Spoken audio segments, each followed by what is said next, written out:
Who are these people? Hello, gentlemen.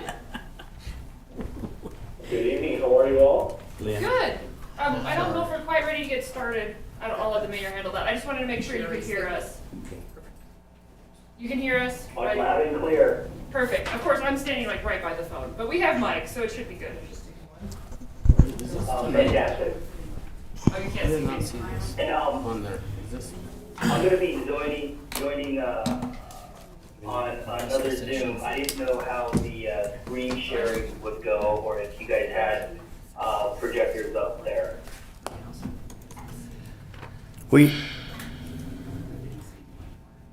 We have big screen TVs that I believe you can do screen sharing. Is that correct, Myra? Yeah, if he's Zoom screen shares, you'll see it. Okay. Perfect. So let me, sorry, my internet here is a little bit slow, and we're trying to get my computer going. And while I connect, just let me know when and what to start with. I'll leave it to you guys. Let us know when we can jump in. All right. Well, I will call this work session to order. It is 6:02, and I will turn the floor over to the Community Development Director, Lou. Thank you, Mr. Mayor.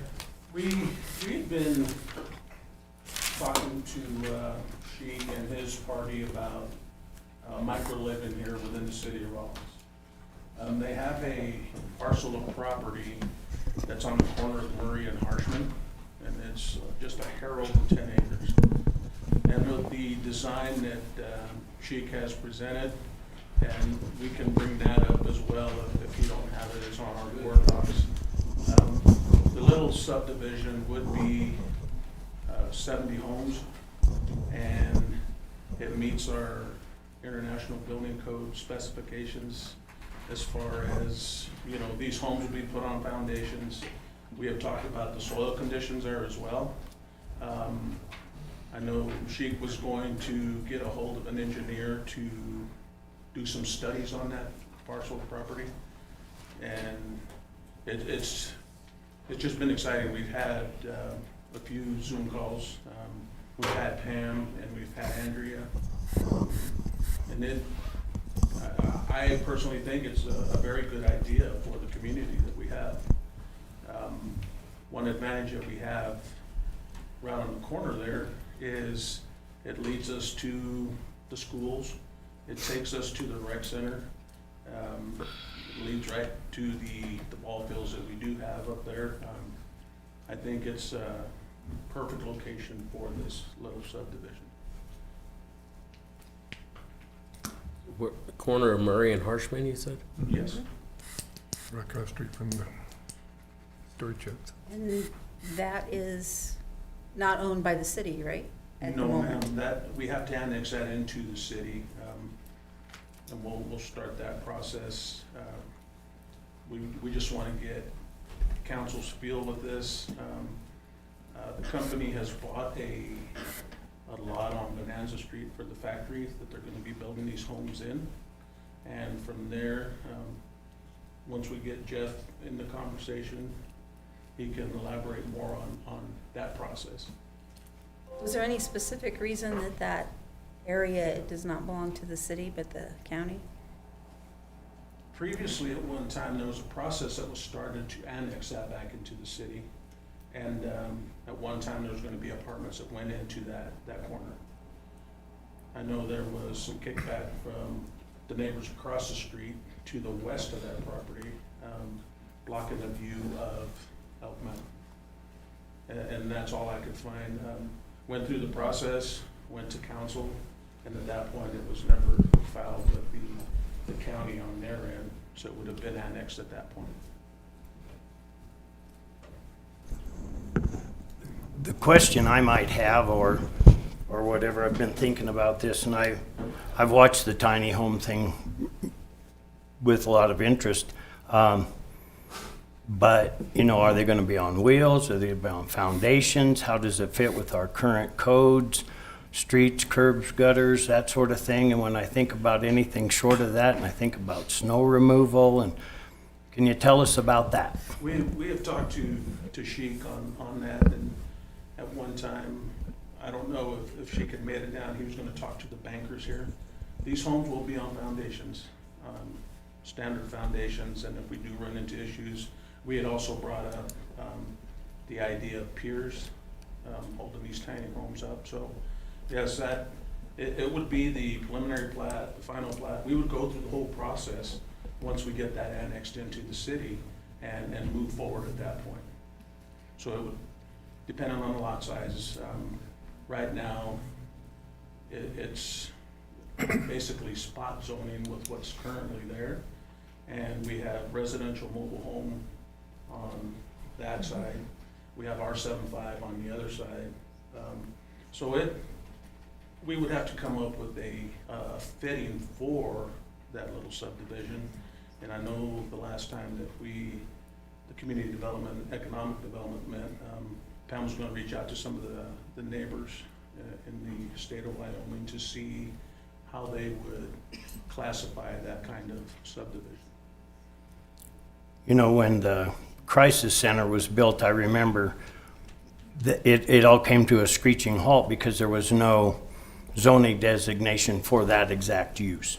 So in order to adapt the present zoning designation to allow for all those changes, it would have been a year-long process or whatever, wouldn't have worked. Let's put it that way. The grants would have been gone, such like that. So at that time, the county planner worked with the city to come up with a completely different zoning designation, which took a shorter amount of time. Is that been talked about at all? I'm not saying I'm for it or against it because there's plus and minuses both ways, but has that been talked about? I know the initial conversation had gone through the county, and we talked to Sarah, but Christie, and we had went back and forth with, well, here's the first step that we have to do. We have to annex it into the city. And I think with the county and the city, I think it would be a process that would move faster than what we normally see. But we don't have a zoning designation for this type of subdivision, I'll No, call sir, it. We don't. Okay. So it would be basically starting from scratch, and that's what Pam was gonna reach out to the outlying communities to see how they would designate the micro-living sections.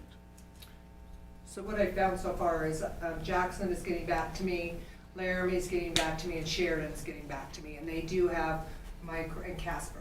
And they're getting back to me, and we thought, let's not start from scratch, let's look at their 4 codes of micro-living, 3,000 to 5,000, I think is what we talked about. That's what I was going after, that size, and then just go from what they have zoned and what they're using. Keep it simple, That size of house or lot? 3,000, okay. 3,000 to 5,000. Okay. And what are the range of house sizes that are planned?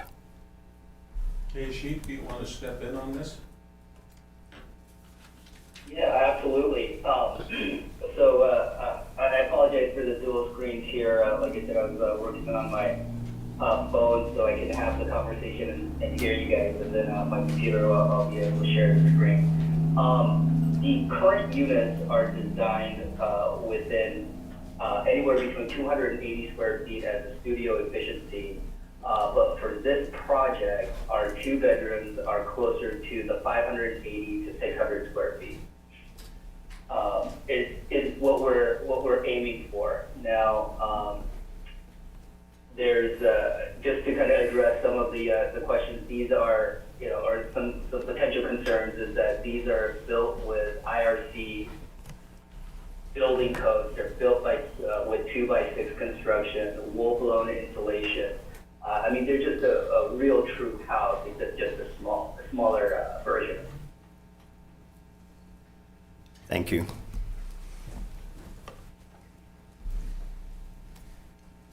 Vice Mayor? What does our infrastructure look like right now in those streets and in that area right there? What's our sewer, water, electrical? What are we looking like right now? I really haven't looked at the infrastructure on Arsham Street or Murray. So there again, with the preliminary plat and the final plat, this would all be done by a engineering firm to make sure that it's adequate enough to support the extra 70 tiny homes that are coming in. Okay.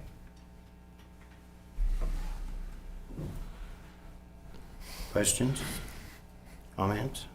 Councilman Weisenberg? So, Lou, is this gonna fall within Title 19, what is going on? Because I know that's gonna have some to do with building codes and stuff like that, and we're in the middle of that. Where are we at on that portion of things? And how will that version we have now compared to the version we're looking at bringing back gonna fit this? On the Title 19, until we get feedback from the other communities to see how they justify their micro-living tiny houses, then we would add it into we would go through the same process. It would go to Board of Adjustments, Planning and Zoning, and then be brought to council. So this process will take a little bit, but, you know, we're willing from the city side to step up to that and make this a reality and try and get that corner filled in with some viable housing for micro-living. Councilman Weisenberg? So the other thing I have is annexations going through legislation right now. So you might want to follow that and see how that's going to affect the process going on at this point in time. I mean, to try and get it done quicker. I mean, I like the idea of the project as long as our infrastructure can handle everything going on with this, and it's built to codes, and I see nothing but positives in this. You know, for tax revenue, you're going to bring the building right here to Rawlins, the manufacturing of it, and that's something Rawlins needs. So I mean, I honestly think it's a great idea. So thank you. Just to touch on the building location for the building of these tiny homes, the company's already purchased a lot on Bonanza Street. There, we checked the infrastructure just to see what we had there today. We go from an 18-inch sewer line from the farthest north end of the road and dumps into a 24.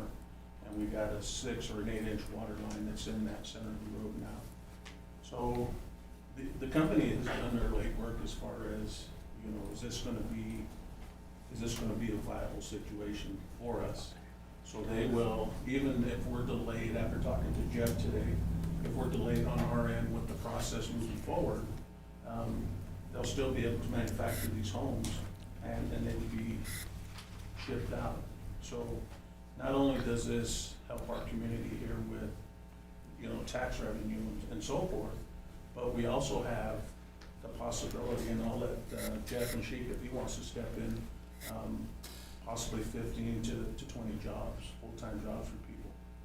So, like I said, it's the city itself would be in a win-win situation for the investment that this company is putting forward to bring it to Rawlins.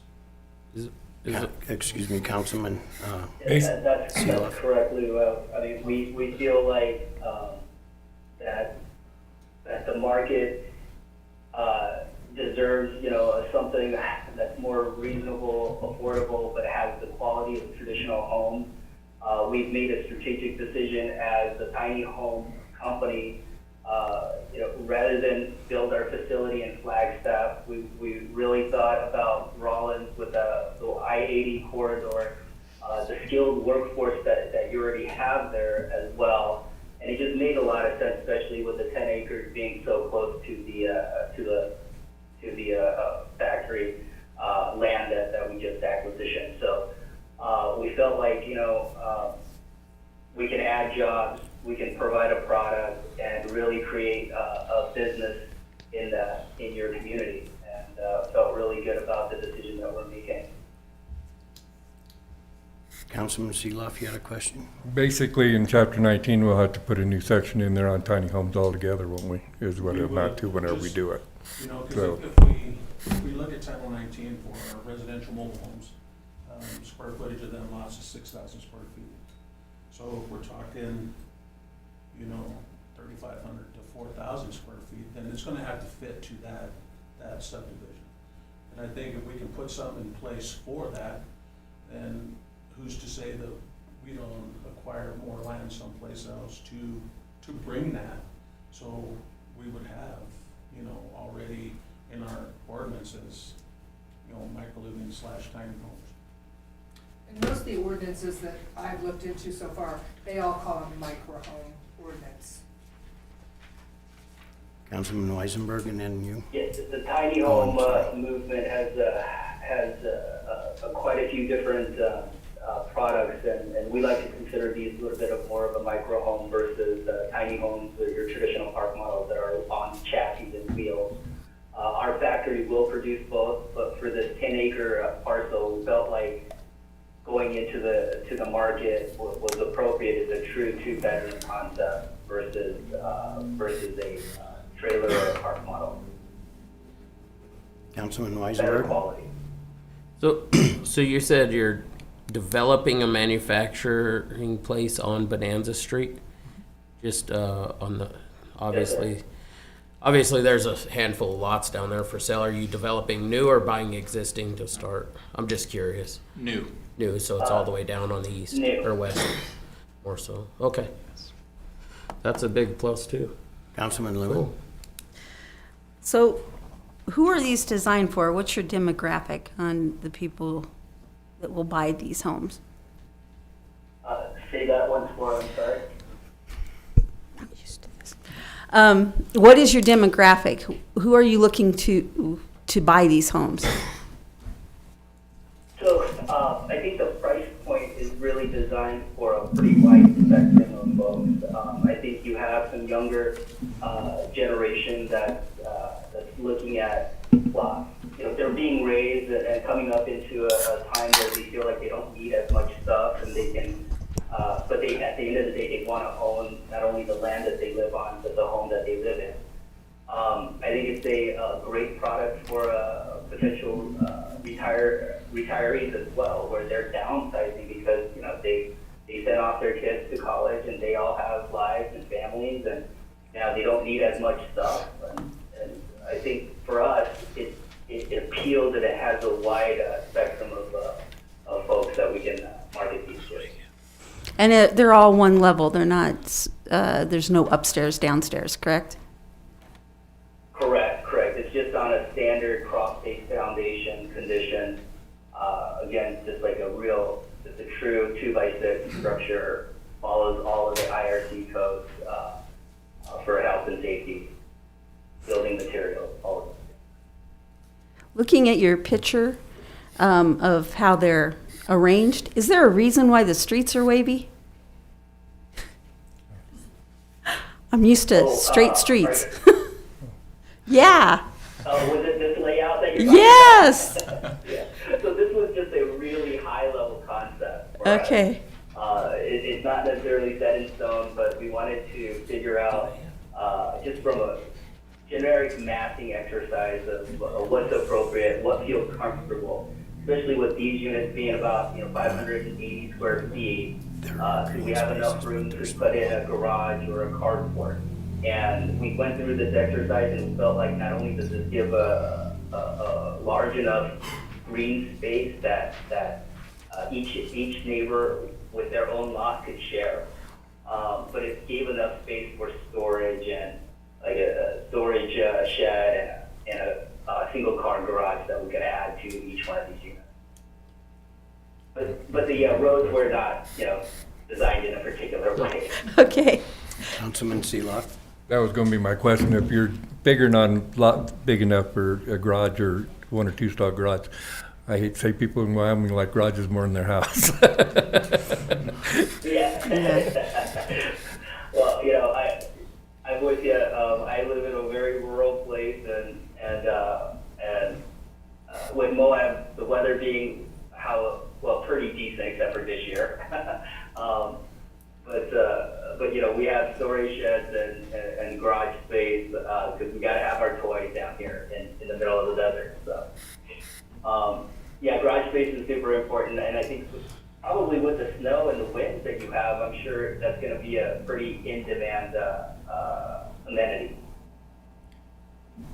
One other item is, and I've noticed it all around town this year, is when it does snow like it has this year, a place to put the snow.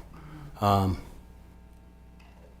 I hope that's a consideration you play when you design it, because like right now where I live, I don't know what we would do with 6 more inches of snow. Yes, sir. We did think through a little bit of that through our kind of, our high level is, that we were looking at a couple of different places.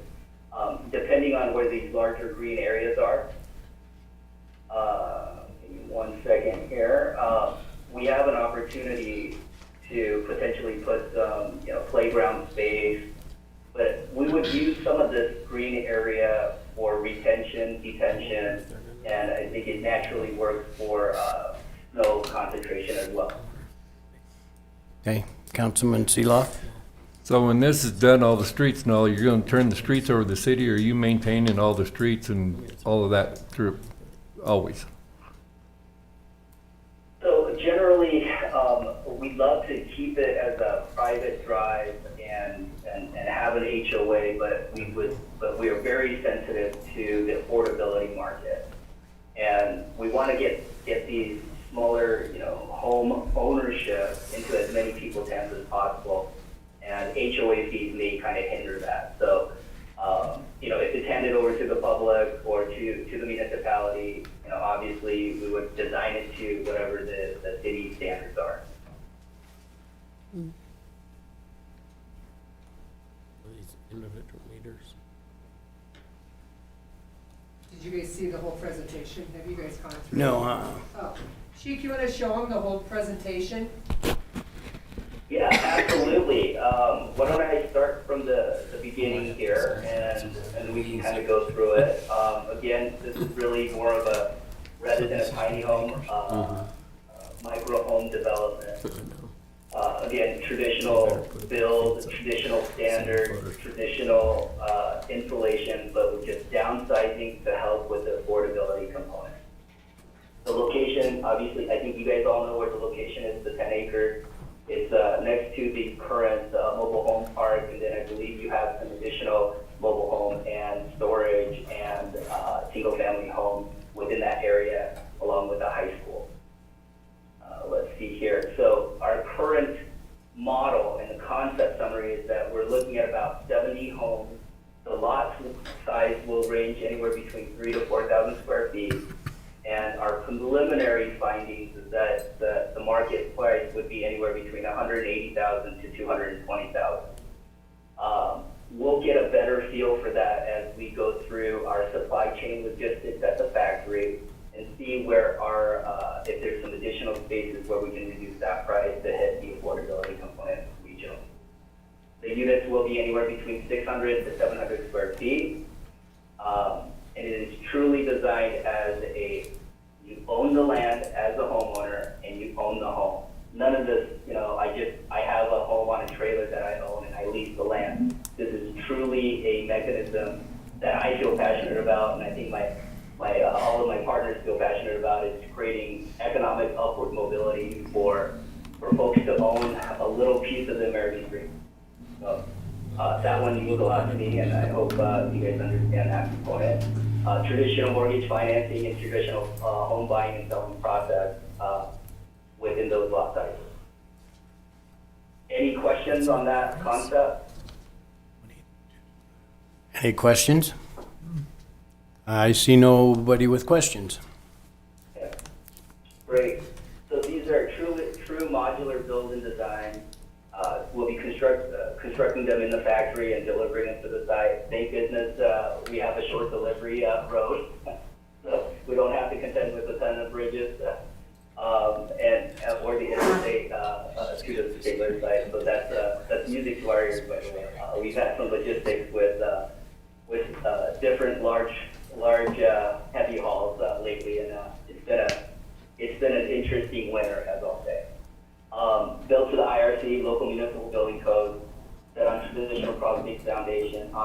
car, garage for storage. We'll have those options all kind of as a turnkey package for the consumer. Our design aesthetics are modern industrial design focused on living with less clutter and stuff. And where I come from, within kind of the outdoor centric community, rural, it's really centered around outdoor living. We try to spend as much time outdoors as possible, except for winter. There's some great winter sports, I'll tell you, but it's been a little cold this year. And so we feel like, again, less stuff, more time outdoors, and we just need sure that the neighborhood has that community feel where you can share your backyard if you want to, and you can put up a fence if you don't want to, right? You guys were talking a little bit about the International Bill Code or Chapter 19 of your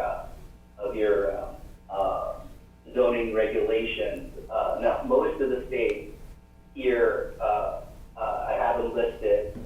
They have minimum living sizes anywhere between 70 all the way to 200, and other states it kind of varies, and it's set by the local municipality. But most of these communities follow the IRC code so that there's a overall arching regulation, and it's tried and tested, and you can depend on the IRC code to essentially regulate and conform all of the bills. I think that's the best way to go. I think what happens in other communities that have trouble with overlay zones and or rechanging zones is that there's so much inconsistency in the product that you end up getting in your community, and that has a tendency to it really downplays the beautification process for community development. And so I'm a pretty big proponent for any municipality when they're looking at tiny homes or micro homes is sticking with the IRC code or an ANSI or an RVIA code that is overarching from a federal level. There's a set of standards that you're building to, set of standards that you know as a community that product is coming in from. Any questions around this particular slide? I don't see any questions. Great. Here's just a plain, well, it was a 3D version of the site plan. Ignore the colors. Everyone will have a choice of their colors, and we'll have a few different options.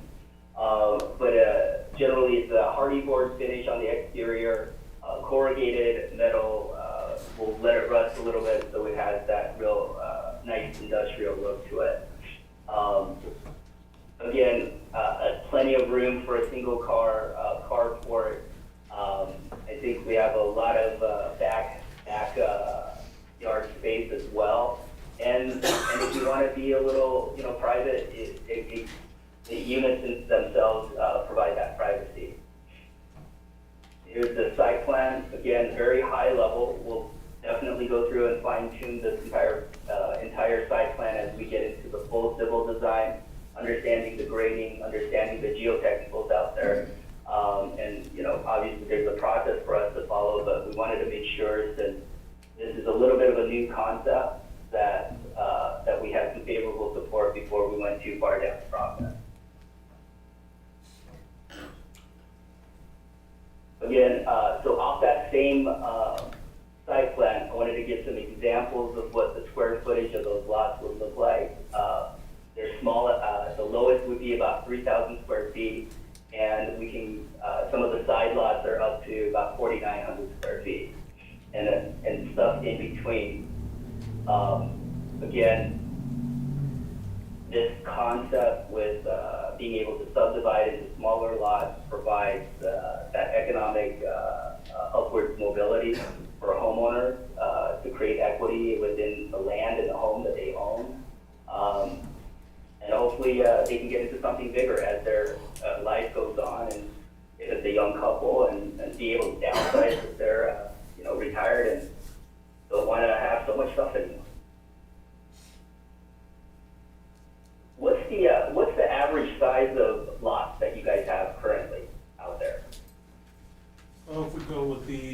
residential mobile home, them are 6,000 square feet.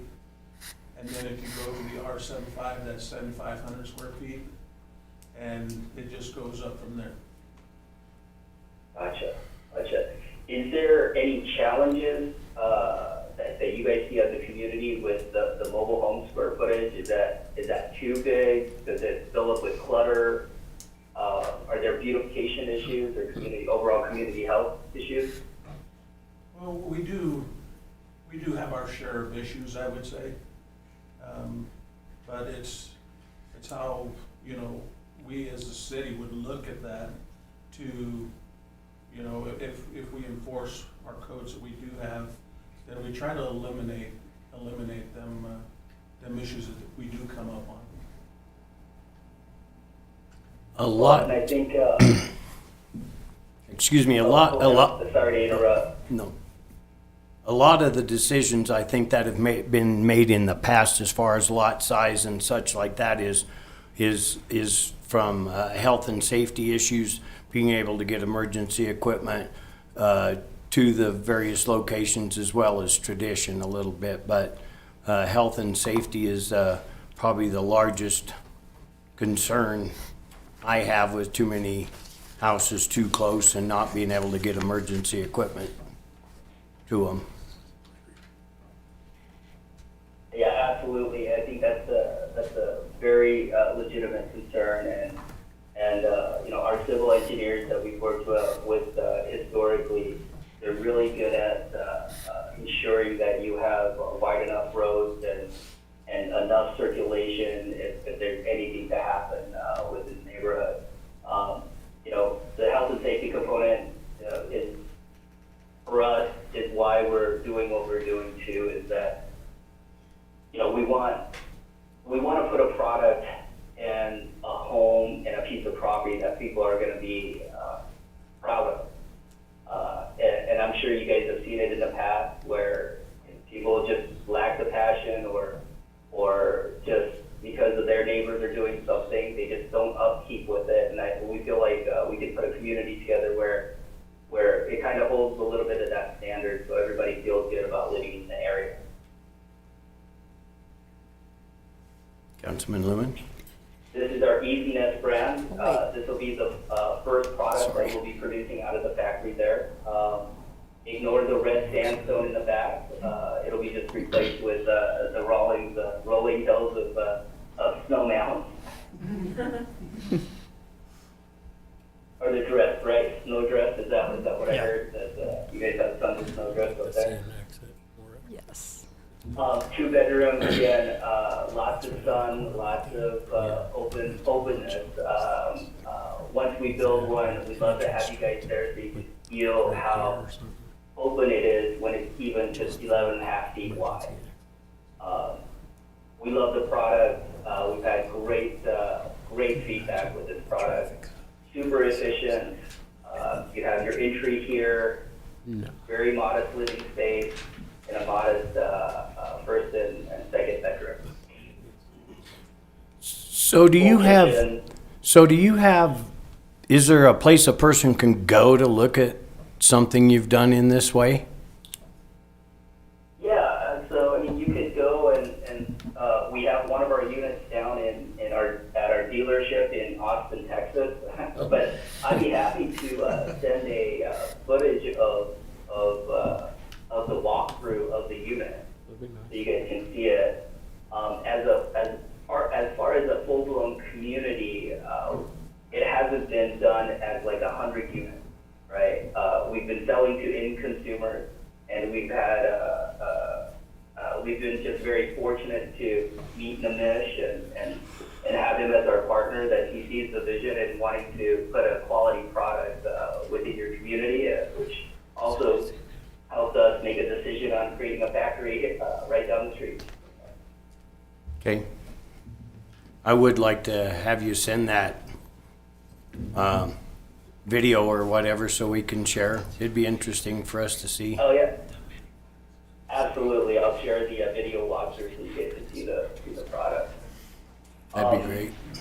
So I'm not sure if this information, if you guys like this type of information, but I always like to give the economic benefit and data of housing. My background is truly housing and affordable housing development.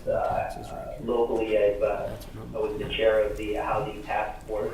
We have such a problem with the housing shortage within our community because 30 to 40% of the homes are second homes. The tourist destination, and we see the struggle every day. As a business owner, I see friends and family leaving the location because they just can't afford to live here. And it really does start with homes, and hopefully we can make a difference. But and this is national statistics. When you increase local housing inventory, average property, tax revenues are going to be about $90,000 per year with the SMD homes.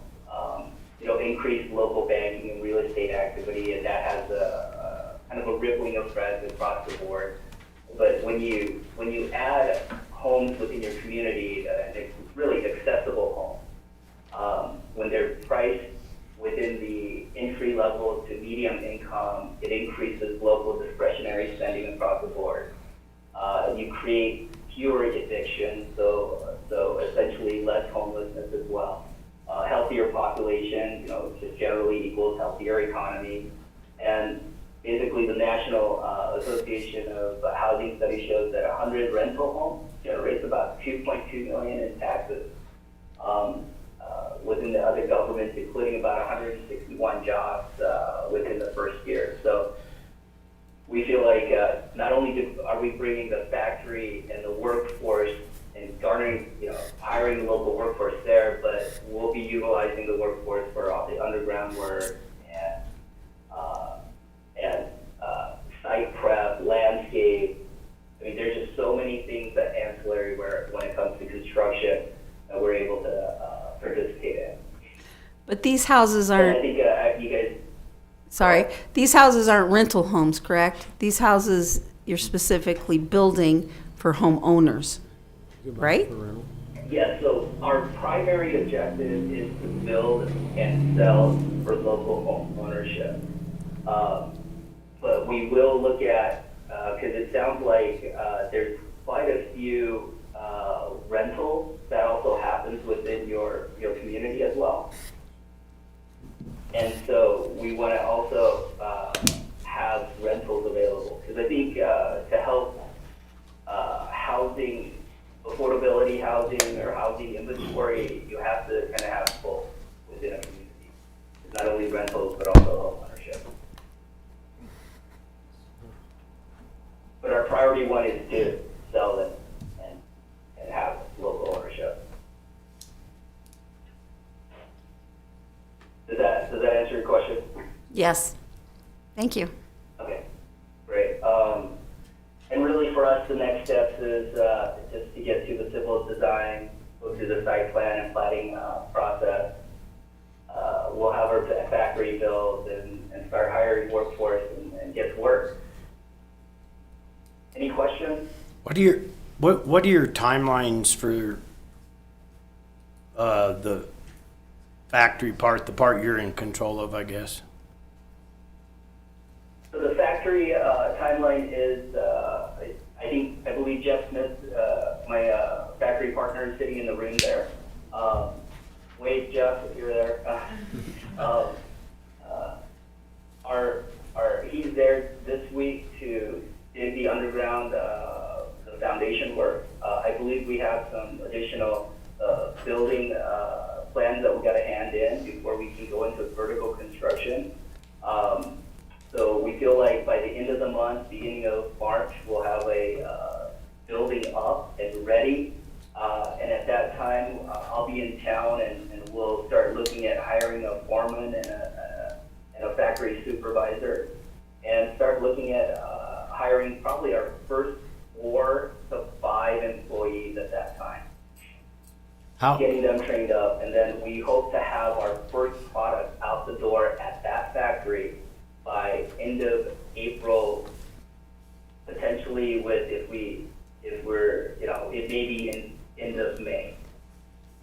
I like to have aggressive timeframes, and my business partners hate it, but but it always seems to work out. So how large is this factory gonna be? What's the footprint of it? So we're gonna start with 8,000 square feet. It's not a big one, but we have plenty of space, and we talked to Henry already, and we have options on some additional acreage there. Because we feel like this will take off significantly. We have demands across the United States for this particular product and a few other products that we're designing right now. And hopefully to have a second building up by the end of the year is my goal. But this first building will be 8,000 square feet. We'll have essentially 4 production lines going, and we hope at the end of the year to have at least 100 homes rolling out of the property. Pretty exciting. We feel optimistic, and I got to tell you, the support and it's been such a pleasure for me, because I also work in commercial land development and fairly large projects, and it's been so refreshing to work with Lou and the other staff members. Other places, they don't see the benefit of creating jobs. I have to say, including my local community. So thank you guys for your support. Really appreciate it. Quality of life begins with a paycheck. Do you have anything you would like to add? I would just be here to answer any questions that you guys have for the factory. I just arrived into town today and, ready to break ground right away. It's been pleasant so far. I got to go meet Lou and his team. And so, yeah, we're ready to break ground and get this thing built. Yeah. Once you're done building the houses, I gather you have plans for the factory to continue building for surrounding areas, or what's the plans after all the houses are built?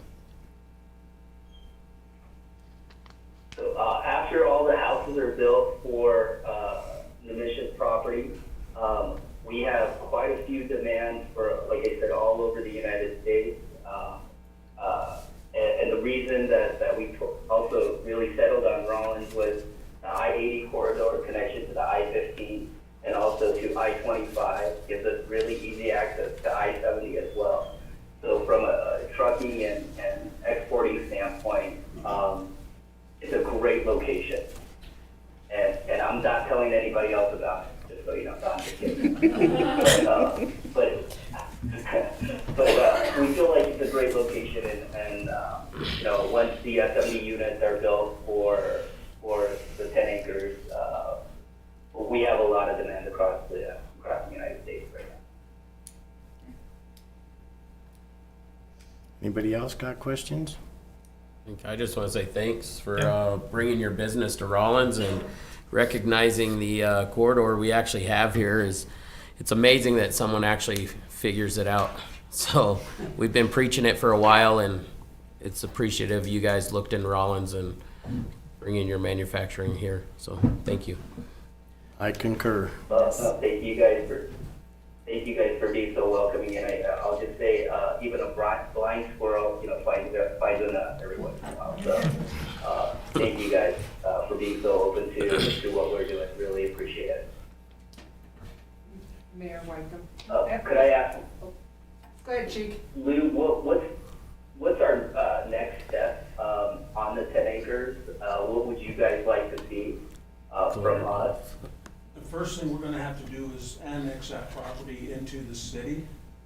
And then, once we do that, then we'll go with the preliminary final and do all the legwork between them two items. So, yeah, the first thing is gonna have to be annex that back into the city from the county.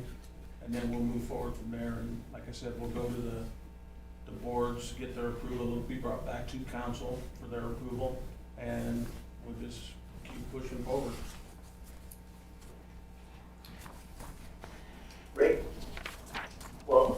please let us know if you need any other information from us. And please, since you guys are in the room with Jeff Smith, harass him as much as you want. Maybe even ask him for have him buy you guys dinner or something. So, Mayor, Sorry, Jeff. I also, I get to do that because I'm not there, so thanks. so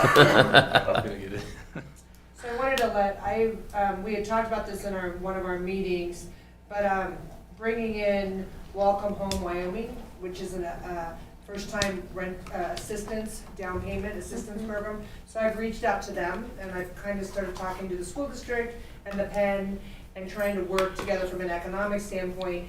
But when I talk to Welcome Home Wyoming, there's a pot of money that hasn't been always tapped into. So that's something, if we have those teachers who want to try to get something to use these statewide programs and partner with these guys, actually just connect us, just connecting the dots. So, if they're interested in the school district or Penn employees or whatever, but try to use some of these programs that are out there in the state, and it's a first-time rent or first-time buying. Mine. There is a bill also in the legislature about helping with down payments. Yep. And also about 6 or 7 different ones about property taxes, but I don't know how that's gonna go, but the down payment one, I don't know.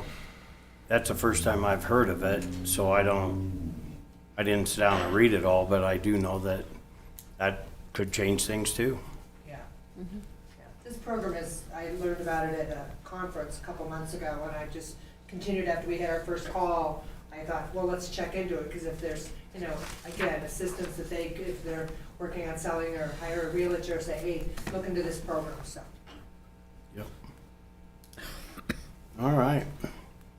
Oh, Councilman Weisenberg? How quick are you looking at writing a section for Title 19 because it takes 3 readings, right? So that's what that's going to be a holdup too. You'll do that obviously probably during the annexation property or I've already started process. working on that Okay. portion of the square footage for each lot. So that's already in the works. So it's just a matter of getting information from the rest of the surrounding areas, and then we can just piece that together. And I think we would, when we have our economic development, community development meeting, then we can just bring in ideas and see what's gonna work best for this subdivision. And then we'll just steal from other communities and make it work for ours. I'm hoping to have everything, I asked them by Friday. There's a lot of this going on down through like Colorado Springs area and Monument and all that stuff too. I see a lot of that going on. So it's a trend, and it's been a trend for a minute, it seems like. So more power to you, and hopefully it goes well.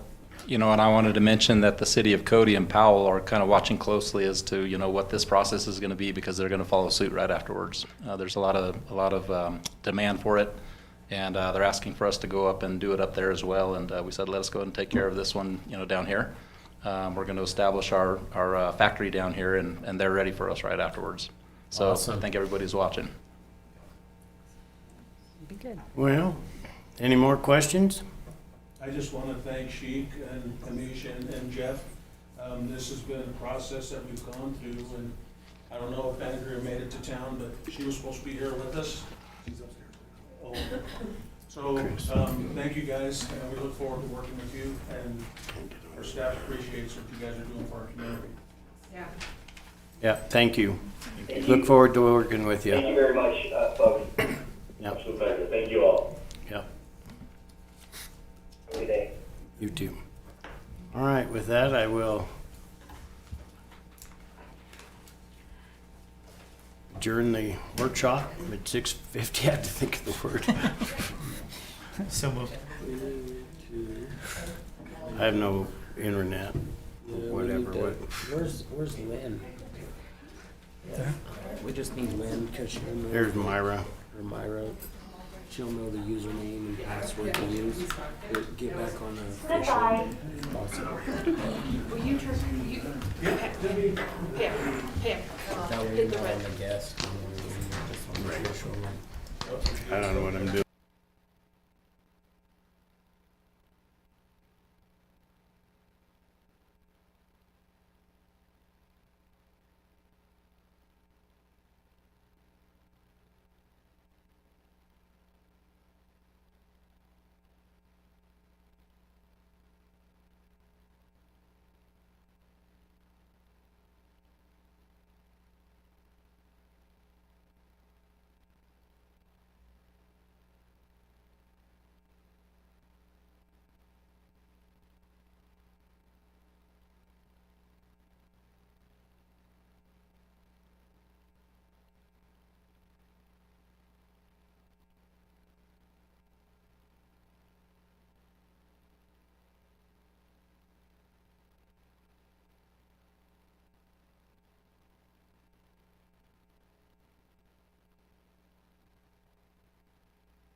Yeah, I think that could be solved with some different stuff, though, right?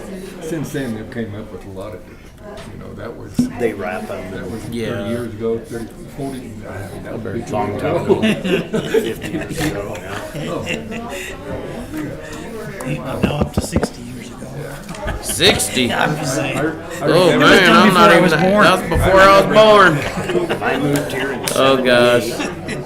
1978. I moved here for 2 years. It's the longest 2 years ever because I'm still here. That's funny. I came over and it was beautiful out. Went home, got my stuff, came back. There was 3 foot of snow and I had to dig from me to about that wall. And you didn't Snow run? Get in the apartment. We sit out front for an hour talking about, okay, forward, backwards. You know where my move would have been? I ain't gonna lie. Backwards. I almost did. Right out of town. But in Arizona, Torrington, Texas. in Like, Torrington, when you give up your rental, it's filled the next morning. Oh, we yeah. didn't even, you know, I there's didn't Arizona. live in the truck. You all ain't Hey, there. there's Arizona. There's all kind of New Mexico. It's all there. But I didn't know that. That's funny. No, Debbie and I moved here in '78, and the first 4 years were just like this. Terrible bad. Man, they made some pretty good food.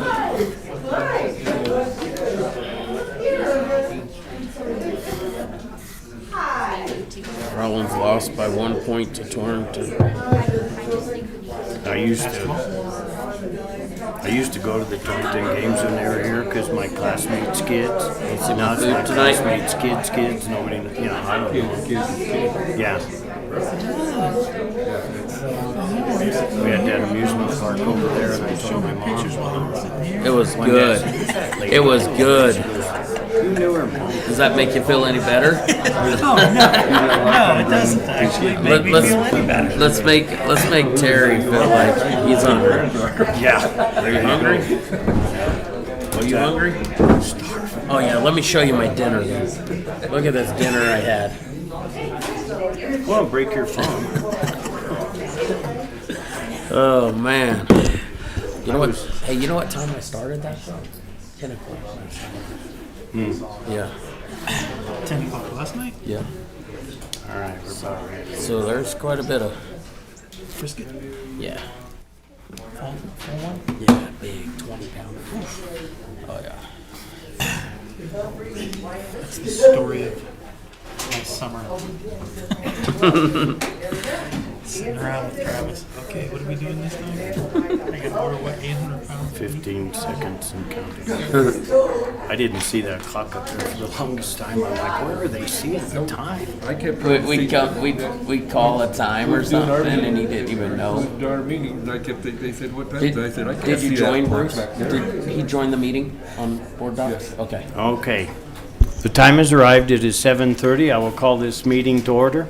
Would you please join us for the Pledge of Allegiance? I pledge allegiance to the flag of the United States of America and to the republic for which it stands, one nation, under God, indivisible, with liberty and justice for all.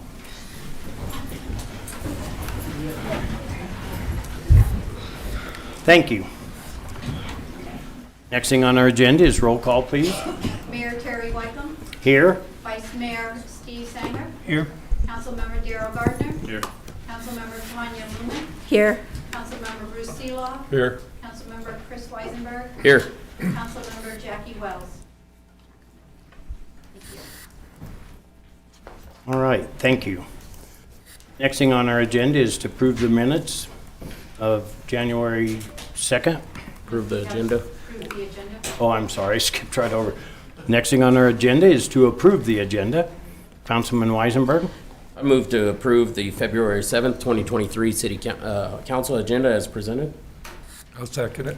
There's been a motion made and seconded to approve the February 7th, 2023 City Council agenda as presented. Is there any discussion? Hearing none, please open online voting. Online voting is open.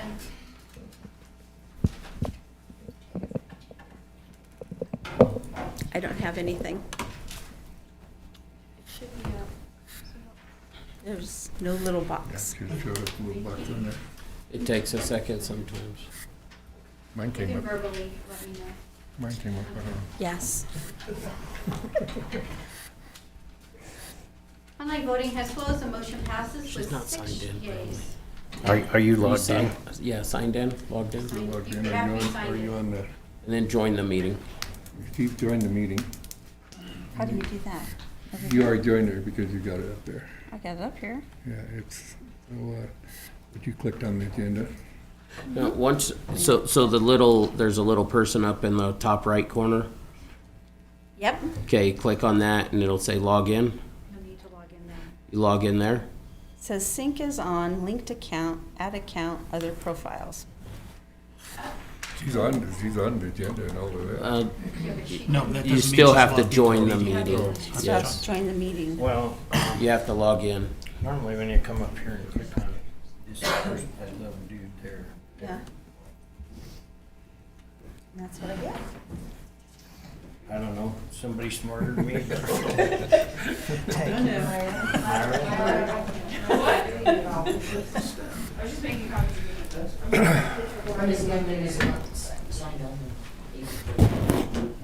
Okay, so you did sign on.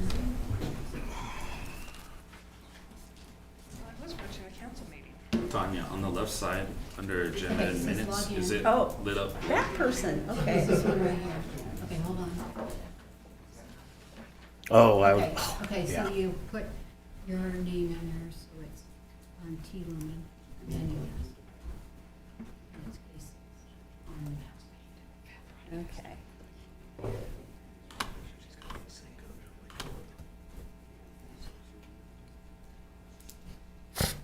and then sign in.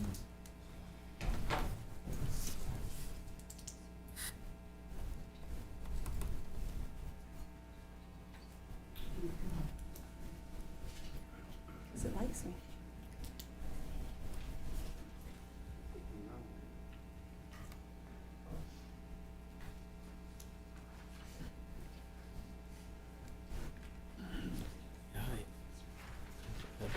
And then I started.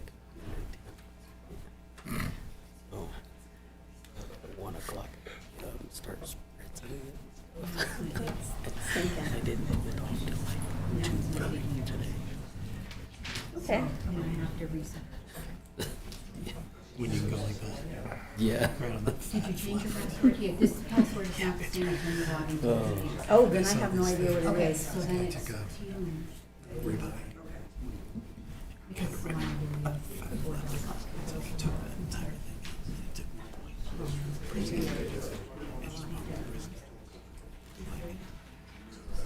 Oh. I want to meet this guy. I want to know who this is. What he is inventing is unreal. I love someone whatever. Yeah. Now I'm in. Okay, so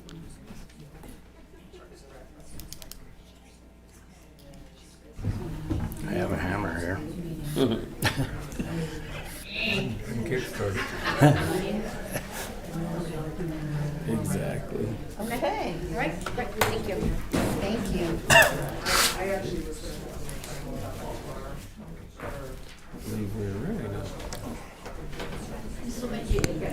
Okay. Thank you. Okay, are we ready to move on? Okay, so the next thing on our agenda is approve a set of minutes. I would entertain a motion. This is only for the ones who were here on January 2nd. Oh, okay, so There's. Councilman there's Garner 3 of you. Who was? or, There's Councilmember Gardner, Councilmember Weisenberg, and Mayor Wycombe. Because this was the emergency meeting that we had on January 2nd. Do we need to postpone these until we have enough for a quorum on that to? How many people actually attended the meeting? There, Councilmember Wells was there also, so we would have had 4 that are from. Then we have a majority here. so Majority? Yes, As long as the majority of the people who are present at the meeting are present, you can vote on it. yes. Okay. So there's 3 out of the 4. Councilman Weisenberg. I move to approve the emergency city council meeting minutes of January 2nd, 2023 as presented. Do I hear a second?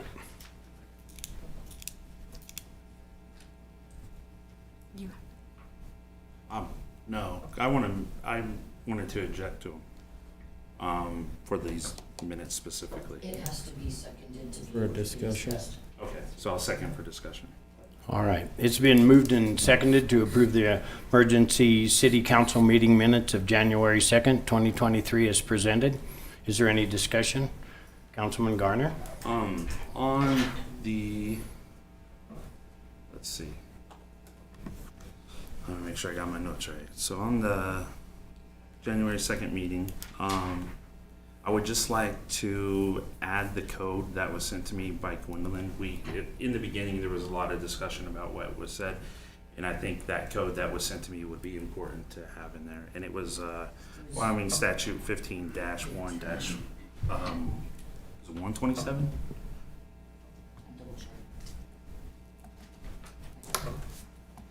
And or would you want that put in the minutes? Probably right at the beginning, because I think it was the beginning of the meeting when we discussed why I needed to leave the room. And that's when I was told that those Wyoming state statutes would be sent to me.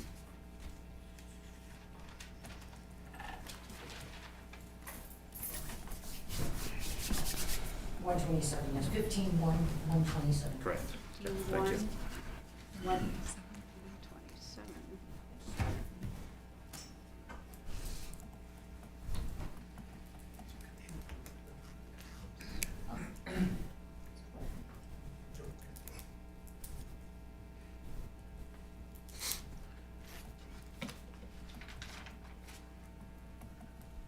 So, is that a motion to change the minutes? Yeah, To amend? I'd make a motion to change the minutes to include that code, the Wyoming State Statute 15-1-127 to those minutes.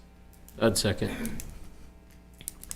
Okay, it's been moved and seconded to add to the minutes Wyoming Municipal Code, and I'm sorry, I don't know the numbers, 15-1-127. 1-127. 127. Jeez Louise. Is there any discussion to that? We will vote on that first. Seeing no discussion, please open online voting. Okay, online voting is open. We abstain, don't we?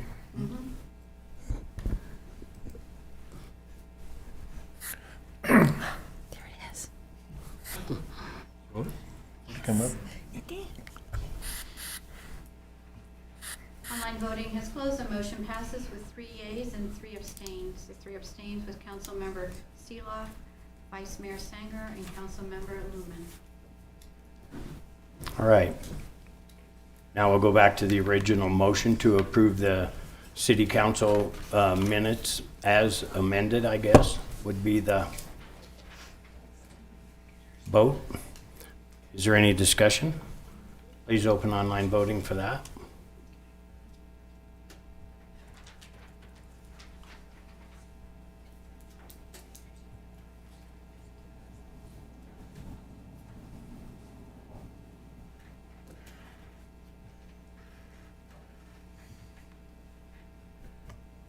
Online voting is open.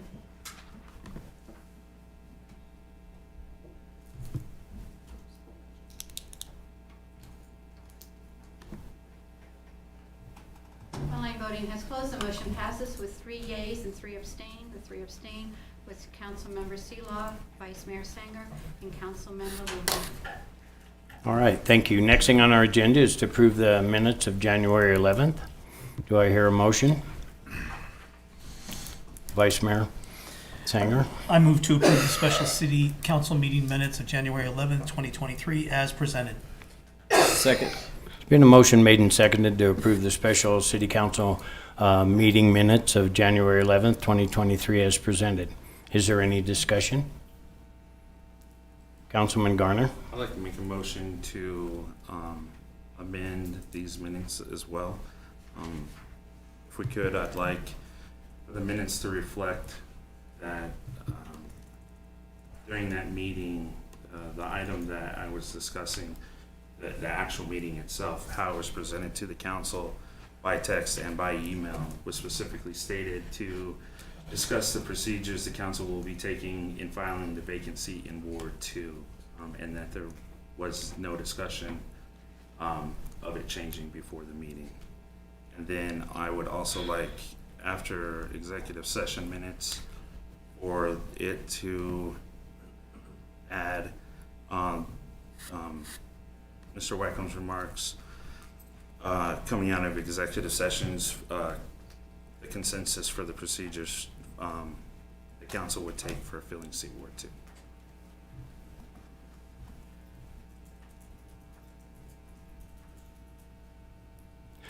Now, you read something other than the agenda, but the agenda was correct? Not what I was presented, no. As an agenda? An official agenda, or just a note from somebody from City Hall? Well, I guess I assumed when we're invited to a special meeting and the details are told to us in a text and an email, that's what we're going to discuss, and that's what we agreed to. Point of order. We need a second on the amended item to be discussing before this is in discussion.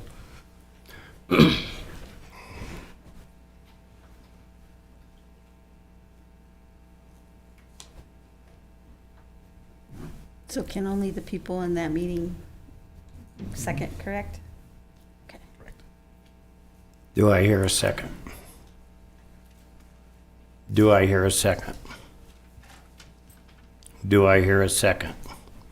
Motion fails for lack of a second. Thank you. Now we're back to the main motion of approving those minutes. Is there any further discussion? Please open online voting.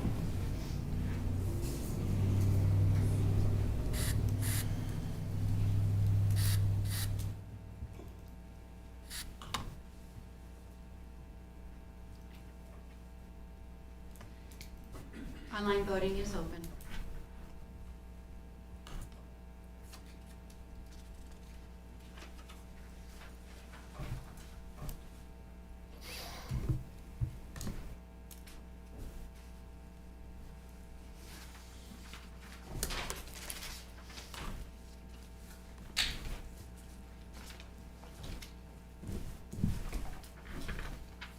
I don't have anything. I have absolutely nothing, actually. Did you disconnect in the bottom right?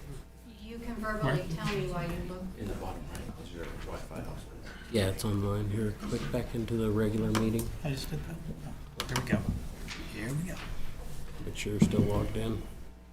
That was a yes. You're still logged in. Okay. What meeting again? Online voting has closed. The motion passes with 4 yeas, Threw me 1 completely. nay, and 1 abstain. The 1 nay was Councilmember Gardner, and the 1 abstain was Councilmember Lumen. All right, thank you. Next thing on our agenda is to approve the minutes of the January 17th meeting. I would entertain a motion. Councilman Weisenberg. I'd move to approve the city council regular meeting minutes of January 17th, 2023 as presented. I'll second it. There's been a motion made and seconded to approve the city council regular meeting minutes of January 17th, 2023 as presented. Is there any discussion? Councilman Lumen? So I was only there for half the meeting. Can I still vote?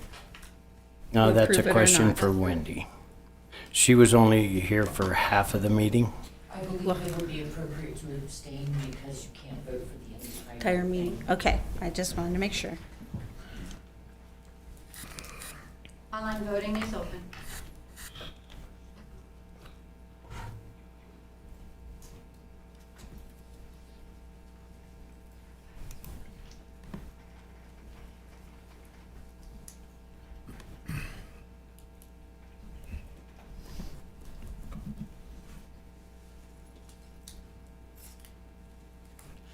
I'll abstain.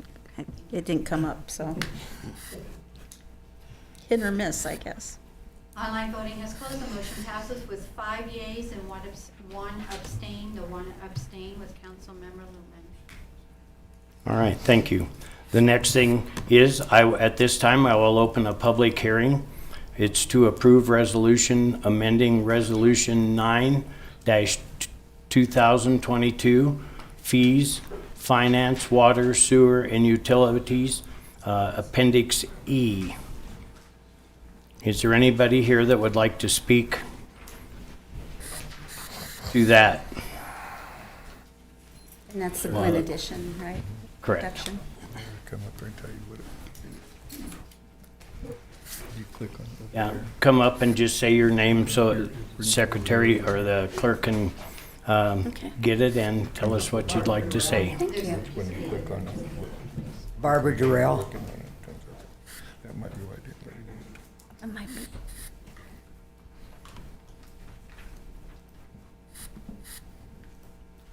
Good evening, my name is Barbara Durrell. I still want to speak about the Glen Addition water rate raises.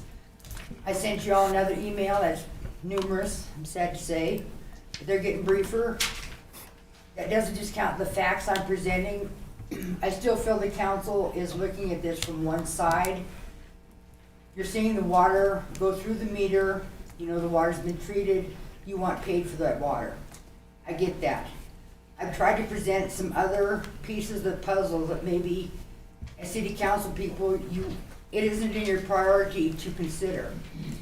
And I've done that, but my last email shows that you're charging me for like 8,000 gallons a month, even by lowering the rate down to 47. And I still resent that. I think you guys feel that you're subsidizing our water usage, yet you expect me to subsidize all the leaks down there and my neighbor's number of animals, which I would accept, but it's hard being just stabbed in the back when I don't see y'all taking responsibility for your poor infrastructure. Although I know you did not install it, you're still responsible for it, the same as I'm responsible for my home infrastructure. If the water goes through the meter and leaks at my house, I pay for every gallon because my infrastructure is the problem. If y'all have infrastructure issues, I don't know why you want us, I'll speak for myself, but if the lot owners in general to pay for it. So I'm asking that you don't have closed minds on the city manager's recommendation to go down from $57 to $47. I sent in the email a solution. I've offered all these contrasting ideas, so I thought I should propose a solution, which was to take it right down to $40. And that gives us a significant increase from where we were in August. It gives the city the benefit of recovering more fees. And it's not like it's totally unfair and just out there. I don't feel stabbed in the back. I feel like I'm a citizen who's receiving a service and participating in the process and sucking it up a little bit for the big picture. So do y'all have open minds or have you closed your minds? I'm interested in some discussion. This is a public hearing, and at this time is when we listen to what you have to say. There'll be no discussion at this time. Does this issue come up again at this meeting tonight? It will. Okay, then I feel like I should have spoken then, but everybody looked for me to come up, so I did. Well, this is a good time also to express your thoughts. Well, I That's guess what I it's did about. that. Thank you for your time. Yeah, thank you. Is there anybody else that would like to speak during the public hearing? Seeing nobody, I will close the public hearing. And the next thing we'll go to is the public comment. It's resolution number 2C-96.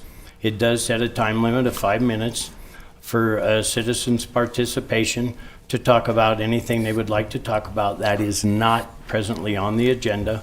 Is there anybody here that would like to come forward and speak? Please state your name and then go from there. Down because nobody can spell it. It's Anna Rothlumer.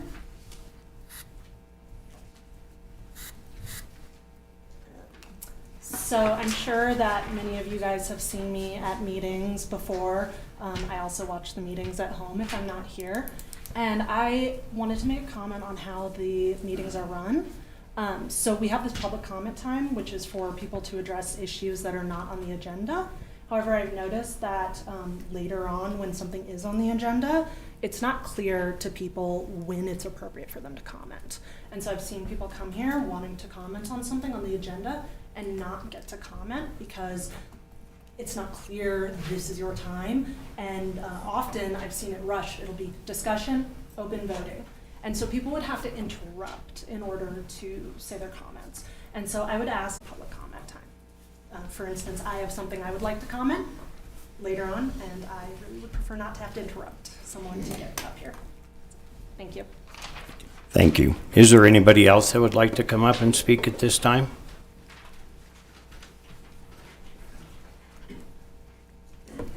Seeing nobody, I will close that section of it. We'll go to the next thing on the agenda, which is the presentation of the Community Builder Award for February 2023.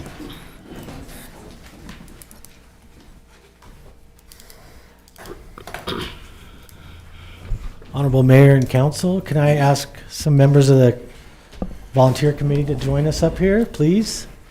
We have some special guests here this evening. So quick background on the Community Builder Award.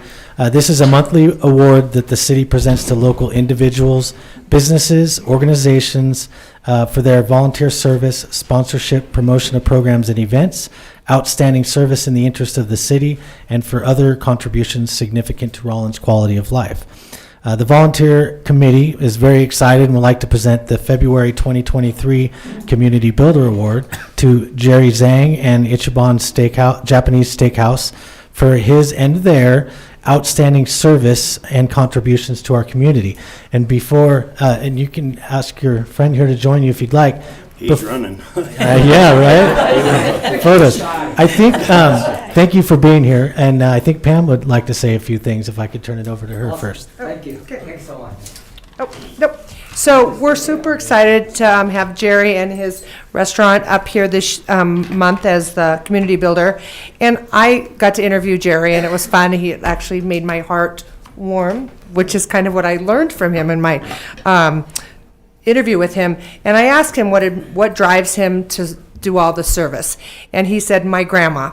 He said, my grandmother taught me from an early age to keep a nice heart. And then his mom and dad took it, and he has taken over that it's all about the heart. And so I asked him also what he appreciates about Rawlins, and he said, the people. It's all about the people. The last 18 months that he's lived here, whether it's donations or the water crisis, it's the people. And so I just kept going through, and I loved that he just kept coming back to his heart, and that when his heart is soft, it really means a lot to him. And so that just really made my heart soft. And that I asked him what he was most proud of, and he just said that he just wants to continue to help. And some of the things that he's done just in the last year, he did 100 meals at Christmas, and then on the 24th and 25th, if they ran out of the meals, then they said anybody could come down and just get rice and noodles, Thanksgiving dinners, Veterans Day meals, a Halloween party. They held classes that people could come and learn their craft or their skill. I think I missed it. They did a big thing for when people were laid off, Mother's Day, Father's Day, the water crisis. I can go on and on. But I just loved that it was all about the heart. And it's February, so I'm going to let Jerry say a few things. Thank you so much. So first, I want to say thank you so much to Rawlins City Council give me this award. That means a lot to me and my team. And second, I appreciate our community support. Without our community support, my team and me cannot make it this, good restaurant here. So third, I want to lead by example. I always tell my friend, my team, say, the way how you see the world is true reflection of your heart. Because, before, I see like, many years manage a restaurant. I do see sometimes, when busy hour, rush hour, the employees, complain, or sometimes, even they have problem with each other. No, I say, hey, calm down, so your heart is the massage. So if you need the Asian massage, I can help you. I say, because we need to have a soft heart, and some people they say, oh, so many, I'm not happy to teach people. Or I say, hey, if you feel like this is no good or this one bad, you're not happy, yourself in the hell now. If you feel like this people is nice, he's very nice, oh, you are the angel because you are in heaven now. So that's why I always tell my friend like this, always keep a good heart, and compassion is karma. What goes around comes around. Yeah, thank you so much, guys. I appreciate it. I will keep doing my best.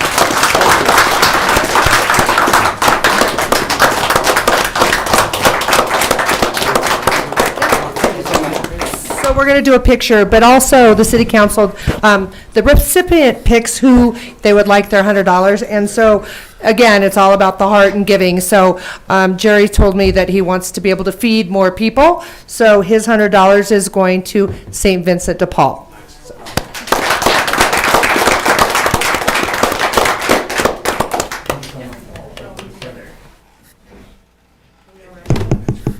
Everybody look in the middle of us. Say cheese. Say hamachi.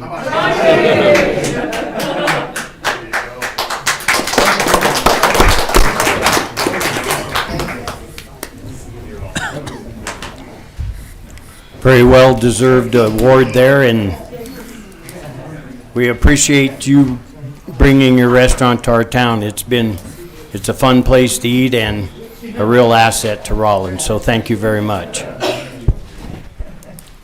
All right.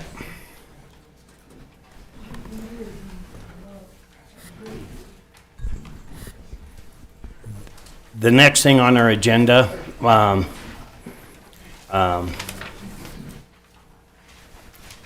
first of all, I'd just like to take a couple minutes of just silence for Darcy Fagnant.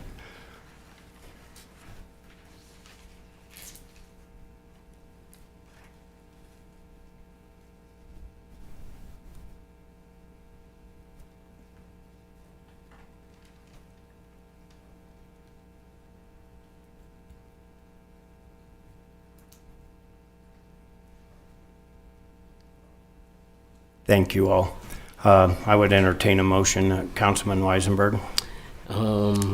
With appreciation for Darcy Fagnant's years of service on the Police Civil Service Commission and ongoing support for first responders, we declare the seat as vacant and direct staff as advertised the vacancy.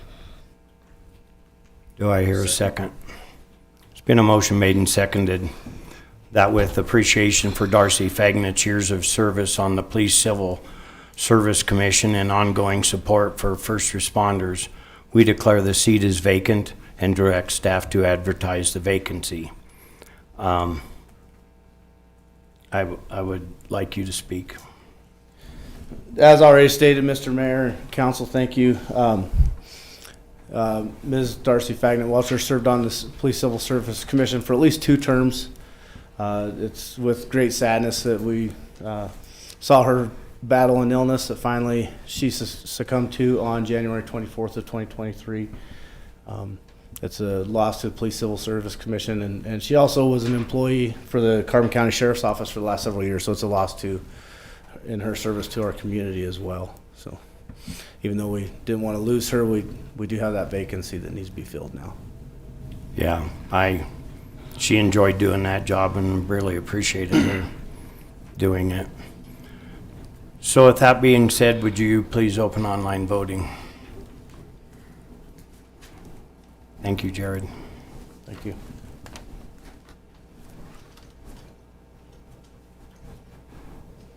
Online voting is open.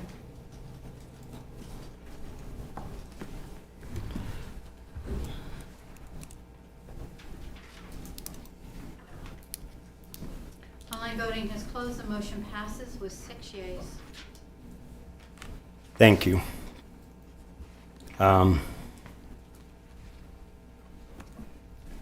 Next thing on our agenda is a Board of Adjustments. I would entertain a motion. Vice Mayor Sanger. I move to declare Wayne Godfredson's Board Adjustment seat as vacant due to a lack of attendance as recommended by the Board of Adjustments at their November 2022 meeting and direct staff to advertise the vacancy. Do I hear a second? There's been a motion made and seconded to declare Wayne Godfredson's Board of Adjustment seat as vacant due to a lack of attendance as recommended by the Board of Adjustments on their November 2022 meeting and direct staff to advertise the vacancy. And Lou, you wanted to speak on this? Honorable Mayor and Council, we did follow protocol in our bylaws. We sent the letter out, certified letter of 12/1 of 22.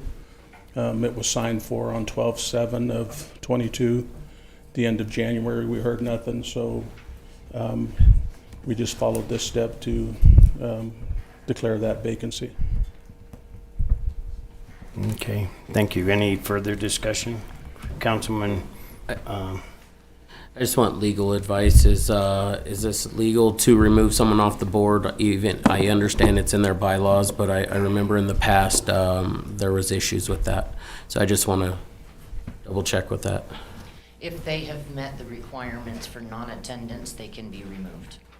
Okay, thank you. any further discussion? Please open online voting. Online voting is open. Thank you, Lou. Thank you.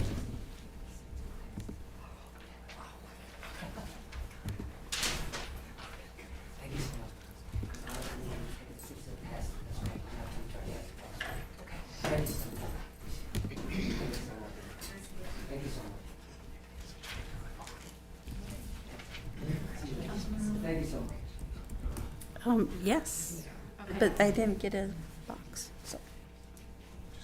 Online voting has closed. The motion passes with 6 yeas. All right, thank you. Next thing on our agenda is for the Rawlins Shooting Range Advisory Board position, resignation. Do I hear a motion? Come up and tell you. Councilman Weisenberg? I'd move to accept Monica Postlewaite's resignation from the Rawlins Community Shooting Range Advisory Board effective immediately, and direct staff to advertise a vacancy for a term ending June 30th, 2026. Do I hear a second? Second. Been a motion made and seconded to accept Monica Postlewaite's resignation from the Rawlins Community Shooting Range Advisory Board effective immediately, and direct staff to advertise the vacancy for a term ending June 30th, 2026. Is there any discussion? Seeing none? Okay. I was just gonna ask about the advertising vacancy and stuff. I understand the legalities of that, but we had some very qualified candidates that had served on that board in the past. Is there a way that we could just reach out to them though, or does it have to be totally advertised? They would be able to reapply, but we would have to re-advertise. Okay. Yes. Thank you. Any further discussion? Was there any specific reason she resigned? I read her letter, it didn't really say a reason. Not that I know of. Nobody knows? No. Okay. Any further discussion? Please open online voting.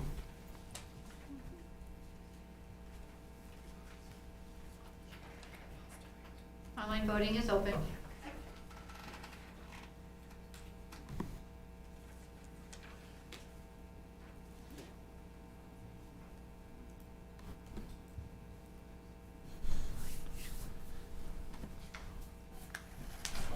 Yes. Did you lose internet or did it miss?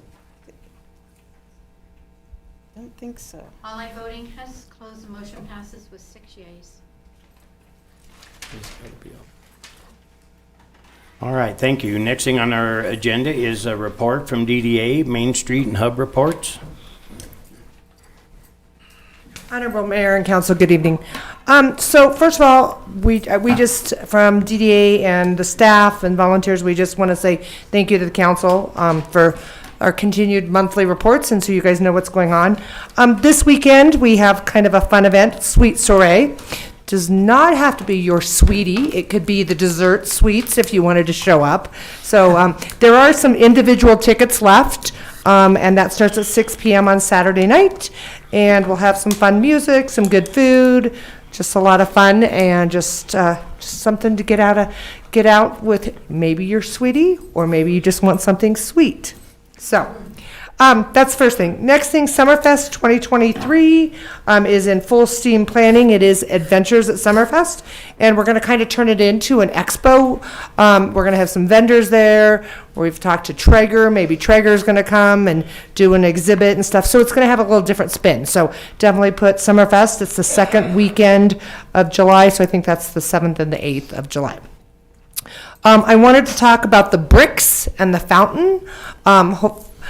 So there are bricks left. We never found a contractor. I'm already working on getting a contractor to lay the bricks around the clock down at Depot Park. So just kind of wanted to give an update. Already starting to lay that out.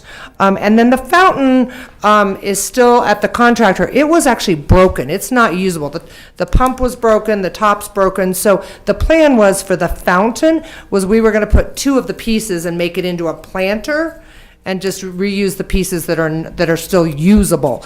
That was not done last summer because we were gonna actually have the water from the park, the irrigation system, water the flowers, and we didn't wanna have additional water use, so we never actually made that step. So just to let you know, the fountain actually was broken before it ever was taken down. The top was broken off, pump, different things. So I just wanted to give you guys an update on that.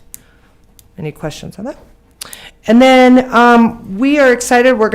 Sandra and I are going to be going to a training in March, and we are getting it paid for, a majority of it through scholarships and training fund through the state.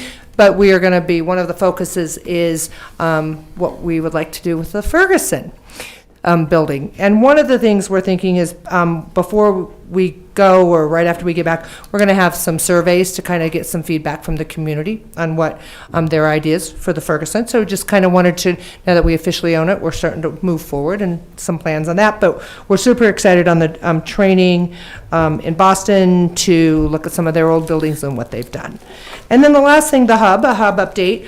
We did conclude the Carbon County Startup Challenge on last month, and again, stats that I have right now, 26 applied across the county. We had 6 that were finalists, and then we had 4 that actually did their pitches that night.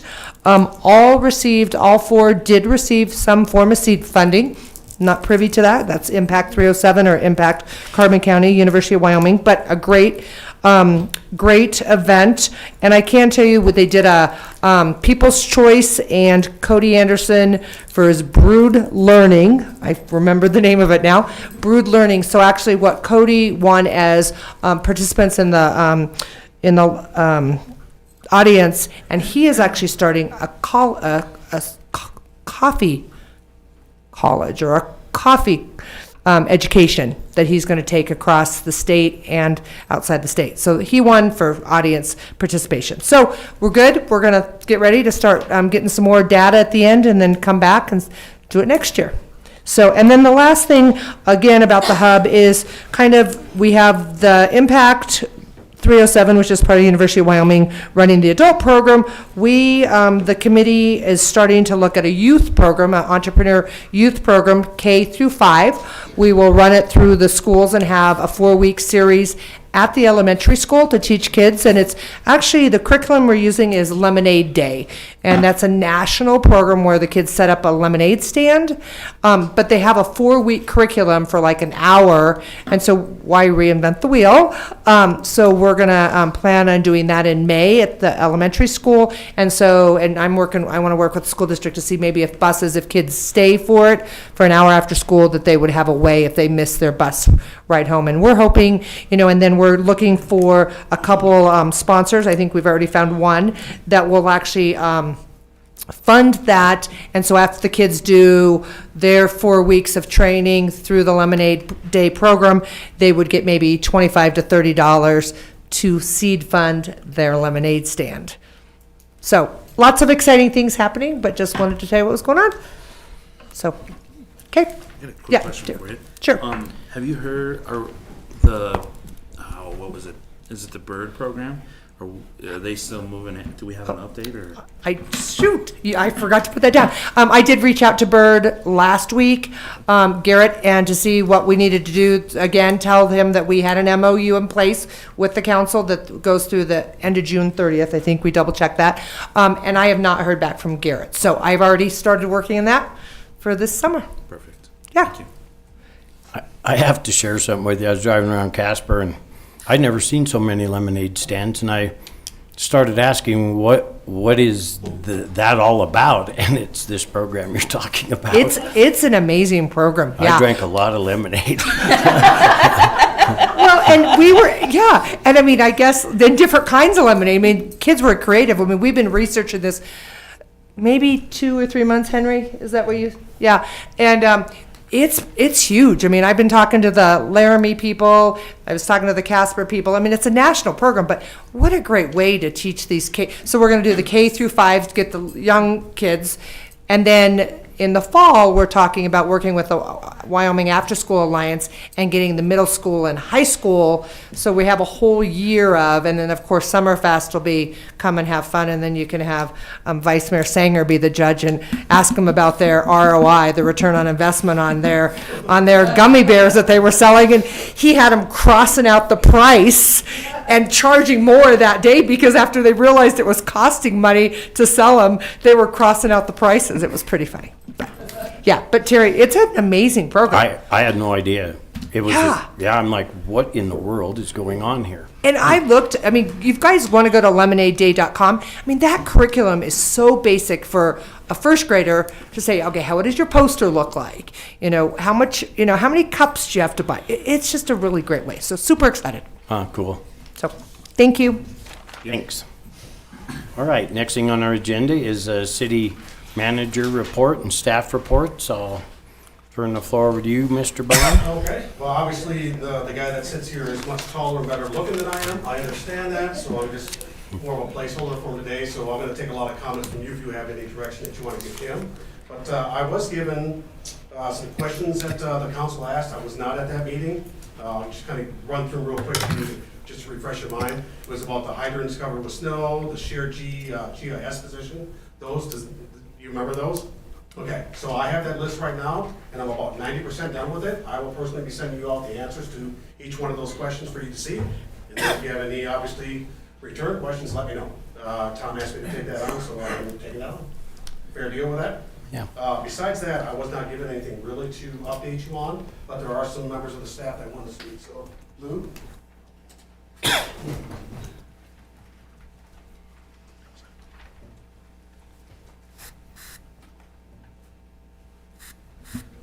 Honorable Mayor and Council, I just want to brief you on the 2 projects that we do have going on. Maverick should start their demolition next month on the west end. And if you drive by the east end, there's walls going up now on Starbucks. So that's another plus for our community. I just wanted to let Council, Mayor, Vice Mayor know what's going on. Yeah, thank you. That's awesome. That's incredible. That's it? Oh, that was awesome. Is there any other members of the staff that want to go up and say anything with them? Yeah. Jeez. You don't have to run, you can just walk briskly.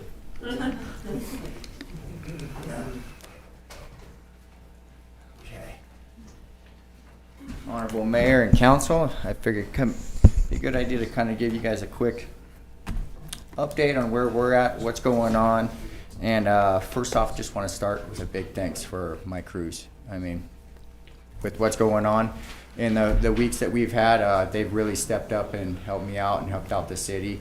One of the ones I want to thank is our utilities and water. They've been doing a great job in helping us out with that. And not only that, Governor Mark Gordon wants to thank them. He's actually proclaimed this week to be Wyoming Professional Water and Wastewater Operators Week. So this proclamation will be going in the years to come, and thanking them also for their hard work.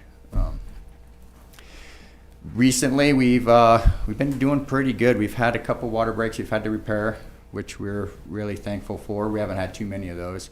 We're getting a little bit of reprieve on the snow, so we're getting a big headway on getting some of that removed and being able to get into the neighborhoods and starting to get rid of the bigger piles and the unsafe piles. And we're just trying to move forward and clean up the mess that we had with our big snowfall. And so that's been basically what we've been focusing on as much as possible. Utilities is still helping us out tremendously on the daily with a couple people from their department, and trying to just get what we can and keep moving forward on our cleanup.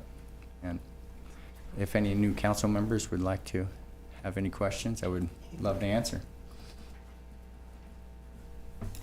You guys are doing great. Oh. Keep it up. Yep. I think you're all the way around, all the services in town have been hard to deliver because of the incredible snow event, but yeah, it's been you quite a guys year. have been amazing. Yeah. I hear a lot of compliments when I go around. All right, thank you. Yep, thank you all. I should say something, although it's kind of more fire related, but for everybody who didn't get a chance to see or does not know, last year the council approved funds and that stuff for us to get a new ambulance. Our old ambulance has almost 220,000 miles on it. And if you know anything about ambulances, those are hard run miles, and we started having a lot of issues with it.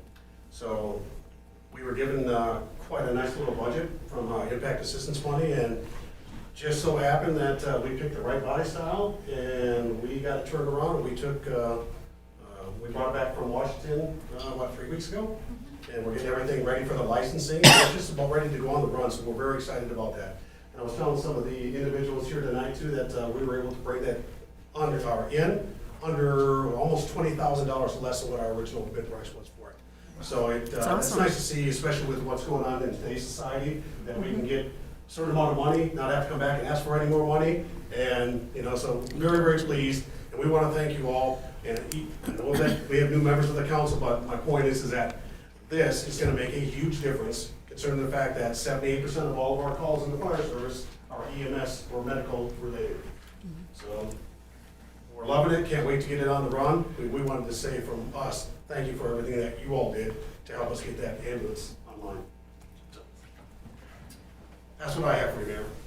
Thank you. Is a beautiful ambulance. We went out and looked at it, and I hope I never have to get in it again. We're hoping we don't have to have you there. That's why we want to keep you, all right? Yeah. Just visiting. Is there more? Is there any other staff members? I think that's it, sir. All right, thank you. Next thing on our agenda is direction from the city council to the city manager and city attorney.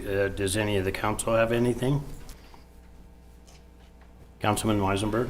Yeah, thanks for working on that list. I know it was quite extensive. I mean, a lot of it was just informational stuff, like where we shared that position, what kind of knowledge we can gain out of the GIS stuff, right, from the county position that we paid half for. So thanks for that. The other thing, I guess two things real quick is I'd like to see the snow removal plan come forth again. Maybe we need to look at updating. I'm not saying anything bad.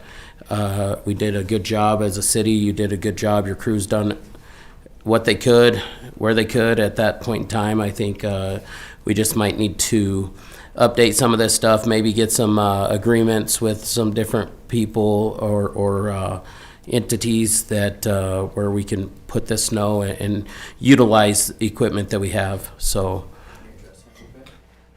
I'd like to, because that was something that we did. We talked specifically in the staff meeting about just what you said. Yeah. I'll let him speak. So the snow removal plan was set up because of basically first and foremost emergency routes and getting everything open. Then it's bus routes. Then we get into the neighborhoods as much as we can. Just with the size of our crews and the equipment we have, that's as fast as we can. And I would love to get a bigger, and I actually have the snow removal routes if anybody would like one. There is a lot of neighborhoods that are not in the priority zones. And it would take a little bit more staff members and better equipment, which we are looking at planning to do in the future. There's definitely a lot of equipment I would like to get. I would like to grow my street staff a little bit.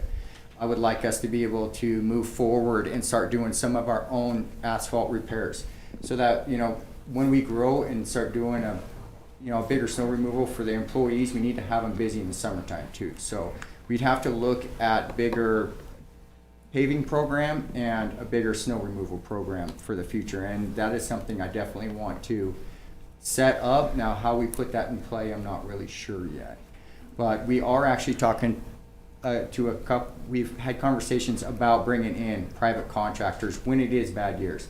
You know, in certain seasons, in the summertime, we'll set up contracts to where they're just set in place, and we have a contractor online ready to come and help us do snow removal if we have bad winters like that. So that's something we've definitely been having conversations about, that we move forward and just get in place for the future. Realistically, I hope we don't have a lot of these winters like this anymore. But I would really love to grow the program and be able to help more of these neighborhoods and get into them more and faster. But with the crew and the equipment we have, that we are working diligently for weeks to try to keep everybody moving in the town open as best as we could. And there was a lot of our utilities and streets guys that were working an extreme amount of hours, and it was kind of hard to watch. I wish we could give them a little bit more help. But I really would like to put together a program that maybe we could start looking forward to in the future, as far as building the program for the city for wintertime snow removal, road maintenance, and then for summertime, asphalt repair, road maintenance, all that stuff. But I would like to have a good rounded program to where we don't have a big streets crew that is barely working in the summertime and then busy in the wintertime. So I have to go about it in a certain fashion, but I would really love input, and would like you guys to help me out in the future. One thing I would like to say is there was a lot of volunteers. Yes. And some of it was done perfectly and some of it wasn't, but without them, yeah, like there was, I looked at they did a lot of free work. I mean, I really appreciate it. Now, I don't even want to say their name because I'll leave some of them out, but yeah, I really can't thank the city enough. We really stepped up as a city as a whole when times got tough, and with what we're dealing with right now, everybody kind of stepped up and helped out the city. We really came together in that time of need. Yep. So can't thank them enough. Yeah, I'm not talking any bad, negative stuff. The city did what they could do, and it's appreciative. I just think it's time maybe we look at the snow removal plan, maybe give some ideas out from other individuals that maybe could see some different ideas maybe happening on some of the snow removal too. That's the only thing I'm saying. Like, you guys did excellent work, so thank you. Yeah, it was done in 2016, so it probably is time to readdress and relook at it. Mm-hmm. So nothing's changed since then. Yeah. So thank you. All the same equipment. So the next thing I did have too is there was something on the list I had asked about the restaurant on there. Jason had spoke to me in the hall. I don't know if you want to elaborate, if you could elaborate to everybody, I mean, if you're willing to. Was it specifically the one about the bid information or the professional cleaning, or both? Well, for one, just a restaurateur in there. I just didn't know. Or both. Yeah, either or, right? Honorable Mayor and Council, I did forward that information to Tom. Okay. I can resend it to you, Blaine, if you'd like. Please, because that way we can put it down as one document for you all, and you want to look in different places for it. So real quick on the professional cleaning, so we do the actual restaurant cleaning in-house. It's kind of a shared accomplishment between our community development and our Parks and Rec department. But we do have like the range hood professionally cleaned, and we have it inspected annually, and that's already on the schedule. As far as the restaurant like recruitment, so I believe the RFP went out early January. Yeah, very first part of January. So it's put out locally, it's put out on our city website, it's also put out statewide, and it's also put out there regionally. We did some additional newspaper ads in different cities like Cheyenne and Laramie and Casper and a few others.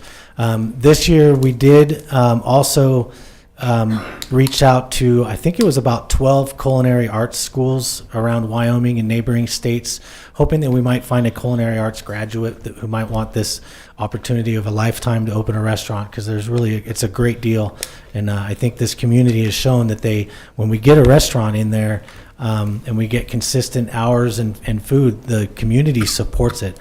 I will say we do have a family out of Craig, Colorado, who owns a few other businesses, restaurants. They're very interested. I want to thank Yvonne for helping us put that together. I think they had a emergency situation and had to cancel our first meeting a few weeks back. And then I think the Rhodes canceled the second meeting, and we're on for Monday at noon, I believe, to meet with them at the restaurant and talk things. But it sounds like they're interested. So we're hoping that we'll have some good news very soon. We fire up irrigation in a couple months, so the time is now. So does that kind of answer your question? Yeah, thank you, Jason. I just wanted everybody to hear that, and be passed along, because I mean that's a thing that needs to be taken care of prior to season opening and stuff like we had discussed. So I appreciate it. Information in for everybody, just so you can see that as a collective list, if that helps. And while I'm here, the process would be we find and a concessionaire who's interested or two, and then staff works with them, goes through the agreement, makes sure they understand the agreement, all the licenses required and everything. Once we're on the same page and feel good about it, then we would bring that to city council, because the agreement really is between the city council and the restaurant concessionaire. So that's kind of the process. In the case that we do not get a concessionaire, there's two thoughts I've had. One is we have quite a few food trucks in town. Maybe work with them and let 2 or 3 of them have a day or whatever. Do it that way. Or the other thing I thought of was like a DoorDash kind of thing. Have a menu from all the restaurants in town that want to participate. They go and they read their menu, they order the food, and I don't know from there that somebody goes and gets it, but it might help all the restaurants in town help or be more positive towards the golf course. I don't know. Those are just two thoughts I had in case we do not get a concessionaire. Those are great ideas, and we have considered that. Last year we were in a similar situation. Our restaurant, the first one fell through, as we all know. Then the second one came on kind of late, so we were prepared for a backup plan. So the third option we're looking at, if those two wouldn't work out, is possibly at least have like prepackaged food. We've already worked with Mikhail from the health department, or the health inspector, on what we need to do. We're already covered and have the health food permit for that, to have like prepackaged food to go and then sell beverages out of the pro shop. Because one thing we don't want is people to come to the golf course and realize that they don't have snacks and beverages at the golf course. So they're going to stop at the gas station or grocery store and start bringing it. And then that will we just don't want that to happen, and we want to provide a service. That's part of the whole golf course experience, as a restaurant and dining, and so our fingers are crossed. We hope that it'll work out again this summer. I do too. But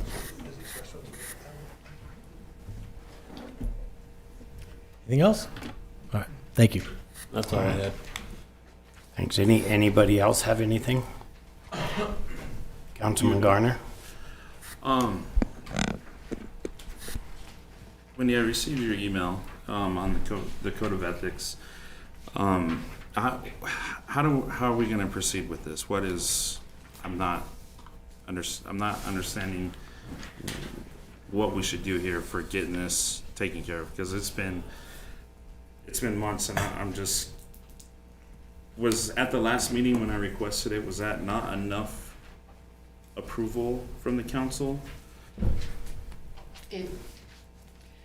The way that direction should come to either myself or to the city manager is the council has a consensus, and the mayor or the presiding officer gives specific guidance on what to work for.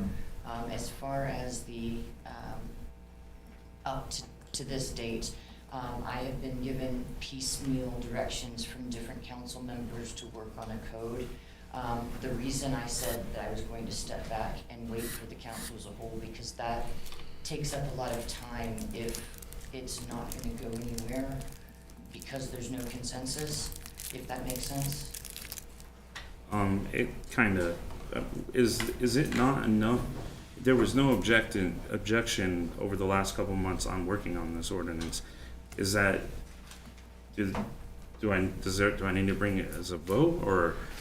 At least a consensus, simply because I have been brought 3 different things that don't match, and that's a lot of time it takes me to work on 3 things that obviously have not been agreed upon.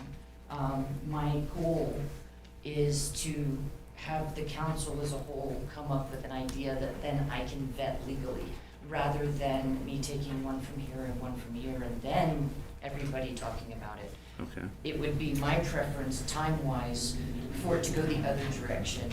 All y'all bring them together, decide which 1 or 2 you like, and then bring them to me, simply so that it's already agreed upon before I start doing the research. So the work session we had, was that wasn't enough when we cleaned up that documentation and did everything, and then the request to do the ordinance itself following that? The last I was directed, I got 2 directions at the same time. One was to follow up on the actual state statute, rules, ethics code, and at the same time, you asked me to clean up the version that you had brought because it was from another state. When I had those 2 conflicting, that's when I sent them back to their requesters, each of them, and asked it to be consolidated. When did we, I guess I'm not familiar, I don't remember the consolidation request. I sent it separately to the 2 people who requested the things. So the email you're discussing, I sent it to you. Okay. And the other person who requested, I sent it to them. It's my hope that the council will come to a consensus on a document. We need to have another work session to go over these, and then. I think that would be the most appropriate and would be the best use of time. Okay. Now, who's the other council person, so I know who to speak to about this? The council as a whole needs to come together on it. Okay. Is there any objection with her working on the ordinance to, that I've requested, I think since last November? Well, I would, talking with my constituents, they really want an ethics policy in place. I think it would do a lot of good for the council as well, that we have an ethics policy that speaks to certain issues, that will give the community reason to trust us going forward. Also, I know the mayor has spoke about people coming up to the podium and talking disrespectful. I think that starts with the leaders. If we have something in place that says, this is how we are going to behave, we are going to show respect to you, and we have that in place, then we can expect the public to show us respect in return. So I do think that's important. I do get the understanding that it would be very hard to have 2 different documents and try to combine them into one. I thought my understanding was you had an ethics policy, and then later the council, I wasn't on the council at that time, but Terry Wycombe, you had the Wyoming that was presented, the Wyoming ethics.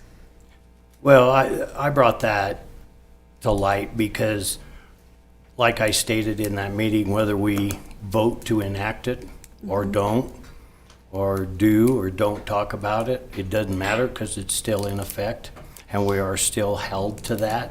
So we do have an ethics code, and it's been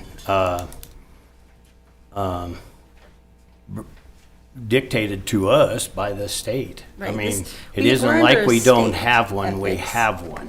And that's all I was trying to But bring to light, was that is the one that we don't have to ask, is it copacetic with state law? Because it was put out by the states, obviously it was. Right. In my opinion, it wasn't short like I'd like to see it, but it was quite long, but it was very thorough too. And that's why I brought that one, is because we can say whatever we want, but we're still bound to that one. You do know that. I do understand that, but I think what my constituents want to see is something that is more for our town, for our city, and not so much the legalese of how much your contribution is, that kind of thing, which that had a lot of legal language in there in the Wyoming statute. I guess something that I'm not quite understanding, I thought that the ethics policy that Mr. Garner, Councilman Member Garner, gave you, he also was looking to match that up with our ordinances, that it wouldn't match with ordinances. So I guess that's kind of where I thought you were working on that part of it. But you're saying that's just a third part of you have two ethics policies and you have the ordinance, that you would have to look at all of that together. And you're looking for one ethics policy, and then you would match it up with the ordinance. Correct. Is that correct? And there's also the concern that, to put it bluntly, is it my place to give you a document that tells you how to act, or is it more appropriate for you to come up with your own rules and then I help you formulate them legally? If you see my point, I don't believe it's my place to give you a set of rules that you then chop up. I don't think we're looking for that. We're looking for the second. Okay. We want to give you a set of rules and then make sure they line up with the legal documents that we already have in All I'm place. asking is that I get a document, because also once you do that, if there is, for instance, if there is some kind of punitive avenue that you want to express, then that is where we have to look at the ordinance to see if we have some form of punitive measure that we can enact that isn't opposed to state law. So I need the cart after the horse. Well, that's what we discussed about the Casper Code of Ethics and their ordinance the one afternoon. You had mentioned that Casper has an ordinance that we could look at adopting. And that, from my understanding, the reason I've not made it to the agenda is because this is pending that ordinance. That is the one thing that needs to be done before I can present the code of ethics I'd like to adopt. The one we went through the work session on, the one we've chopped up and defined. Is the Casper one not any good, or for that ordinance to enforce our code of ethics with the one I wanted to present? There is a document that was brought to my attention. I'm coming back to your question roundabout. There's a document that was brought to my attention that the city of Laramie uses for their council. It is a combination of all of the above. It is basically a how-to for council members, and it includes not only parliamentary procedure, how to make motions, respect both between council members, and how to deal with people who are out of order or people who are not being respectful. But it also has an ethics section that actually has a graduated penalty, I don't want to say penalty, but it has a graduated disciplinary section. Okay. And that one could be enacted both as a form of bylaws and as an ordinance as a whole adopted. So if that is, I think the problem with, one of the problems with the one you brought is that it has a lot of concepts that we don't recognize in Wyoming. And it may not be as easy to break down such a large document, but maybe if we took something that's already working someplace else, the Sheridan the Sheridan ordinance didn't match your document well enough to be able to mesh them. But this document out of Laramie has everything from A to Z to how to make a motion to what happens if you continue to be disruptive, to you won't follow parliamentary procedure, or a little bit of everything. Could you send that one to me? I would be interested in reading it. I mean, I'm not opposed to looking at other things. What I have done in anticipation was, because it is Laramie's and they do things a little bit different, I have already started redacting and changing things to make it match Rawlins, so it is in a rough format right now. If the council would like, I can send that to everybody. It has procedures that we don't currently use. It doesn't have some stuff in there, so it is extremely rough because Laramie does things differently. But I thought for maybe what the council was looking for, this might be a better fit than just a code of ethics. It could be more like a rules and procedures for the whole council and all jobs. And this was one brought to you by another council member? Yes. Oh. Just curious. Mm-hmm. Why work on that one and not the one I asked? Mainly because that one was easier. I was able to make changes to that one quicker. Yeah. I had one other thing and I drawn a blank. Sorry. So, no, it's fine. Well, I'll be here all night. Yeah. Thank you. So I'm new, so I have a question. So how do we ask for a work session? Because I would like to look at the Laramie one as well, especially if it's already in Wyoming and it already is working for another city. How does that work? What you would do is ask me, because I Okay. set the agenda, and it's like this work session was spoke for. The next work session is going to be about legal training and what the boot camp we went to at WHAM, where several of you missed it and whatnot, and so we're all on the same page. Now, I don't think all that information can be covered in that amount of time, but that will be a good start. Right. And it will be a start. And sometimes you can get so much information in one day, it's hard to digest. So I think by having it in several workshops would probably work. We can, sometimes people with the city have to have workshops. Like, for instance, we're getting into budget session, stuff like that. And so those workshops are going to be spoken for in advance. And so sometimes timing is the situation. The other option is to have a special meeting where we meet in the evening, and it's just for a workshop purpose, and it would be for a purpose, which we might have to do just for the legal training anyway, but that's how. Okay, so that might be a possibility after we all look at some of the documents she sends to Sure. us to request. Yeah. Either a special then- meeting or however it fits in. I know that you've been working on it since November, and like I said, I know a lot of my constituents are looking for. Well, just that as reassure well. them that we do have one. They're looking for something for the town. Well, Specific, so, we are in Wyoming, and so yeah. we do have to go by that one too. So, I do have a few other things. The snow removal route that you spoke of, that might be helpful to put online when we have a storm for people who are anxious about their specific road. I think It you is. have done it before, but It's just, on the website. but when the storm comes, if it's on Rawlins News and Chatter, it just helps that.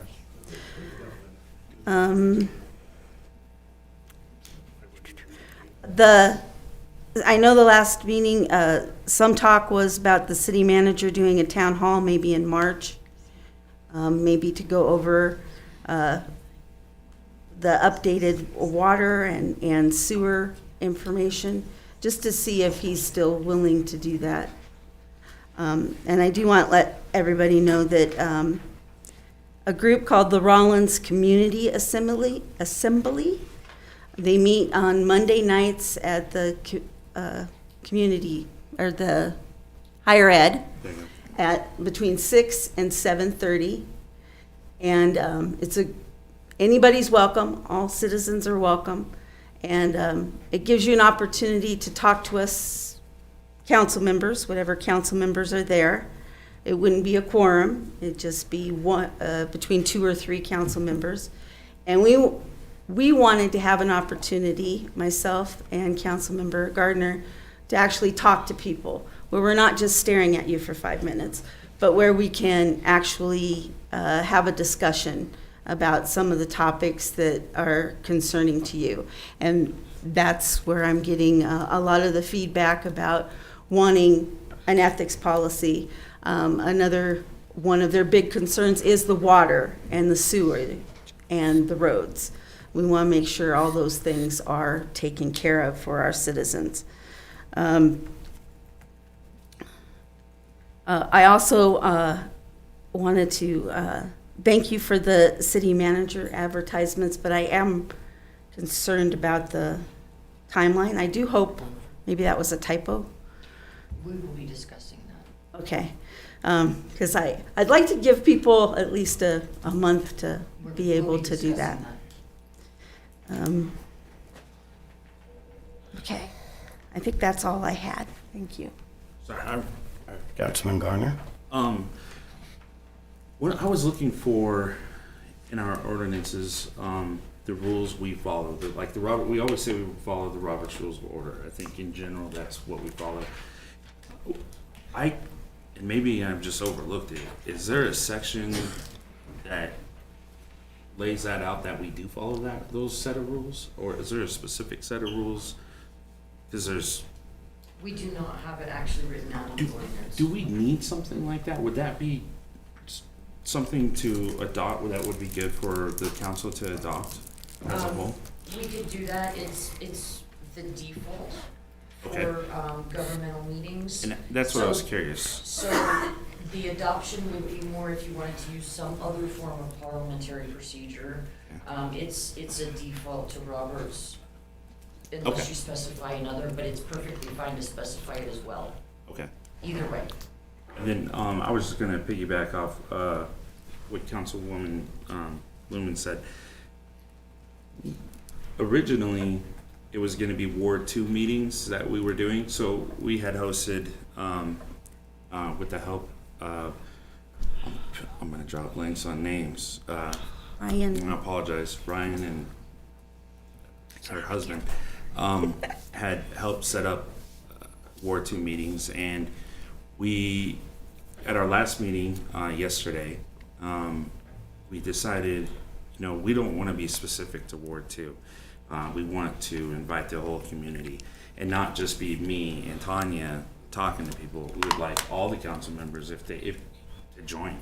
And if there's 2 come down and we end up with a quorum, I'll gladly leave. Tanya, we understand we can't have the quorum, but this group would love for anybody to join. So kind of the plan was to do 2 of these for the next 2 months and then move to about once a month. But just to let you guys know, it's pretty nice. It's really nice to sit down and talk with everybody, and it gives them a setting that's very comfortable for them, and it's not so, we have rules in place and some guidance, but it's not as formal as this, and it's a lot more relaxed. So just to let you guys know. That's all. Thank you. Anything else? I just want to make sure I'm clear. Is it the council's request that I send out my chopped up document out of Laramie? I'm fine with that. I did read the Laramie one front to back. There's 2 or 3 things in there I don't really care for, but for the most part, it's a catch-all kind of thing. It has, code of conduct, ethics, the whole shot. It kind of covers everything. So I think they just refreshed it in 22, and so therefore it'd be a good start. But there's a Like I couple said, of there's things that things just in there would, that there's we 2 or don't- 3 things that just wouldn't Right. work for us, in my opinion, but for the most part, it's not a short document, it's quite lengthy, but it's thorough. Councilman Weisenberg. On that document, are you gonna send it out redlined so we could see what changes? You see what I'm saying? I hadn't intended to because the Laramie document's a PDF, so I had Okay. to recreate it anyway. So, right, I can send you what I have right now. Okay. You can tell that it's not our city, but, yeah. Maybe send out the original and or something. Sure, yeah, I can send out the PDF as well. All right, if thank that you. works. Thank you. Anything else? All right, we're gonna move on to, there is no unfinished business. We'll go on to new business, payroll. I would entertain a motion. Vice Mayor Sanger. I move to approve the January 1st, 2023 through January 14th, 2023 payroll register for $253,797.51. Second. There's been a motion made and seconded to approve the January 1st, 2023 through January 14th, 2023 payroll register in the amount of $253,797.51. Is there any discussion? Seeing none, please open online voting. Online voting is open.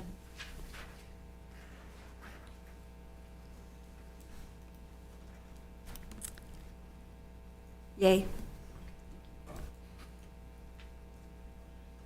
Online voting is closed. The motion passes with 6 yeas. All right, thank you. The next thing on our agenda is to approve another payroll, the January 15th. Vice Mayor Sanger. I move to approve January 15th, 2023 through January 28th, 2023 payroll register for $246,731.38. Second. Been a motion made and seconded to approve January 15th, 2023 through January 28th, 2023 payroll register in the amount of $246,731.38. Is there any discussion? Seeing none, please open online voting.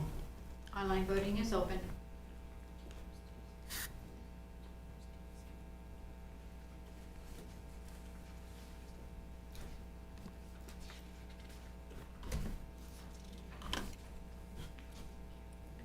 Online voting is closed. The motion passes with 6 yeas.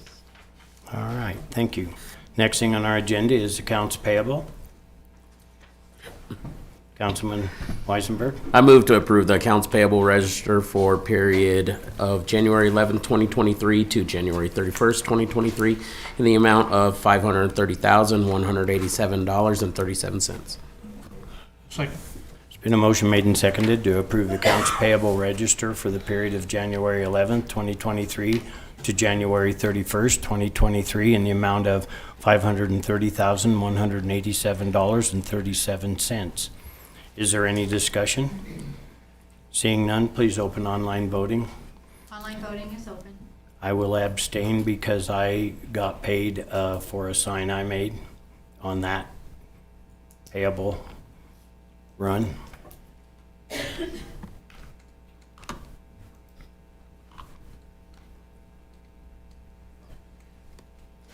Yay.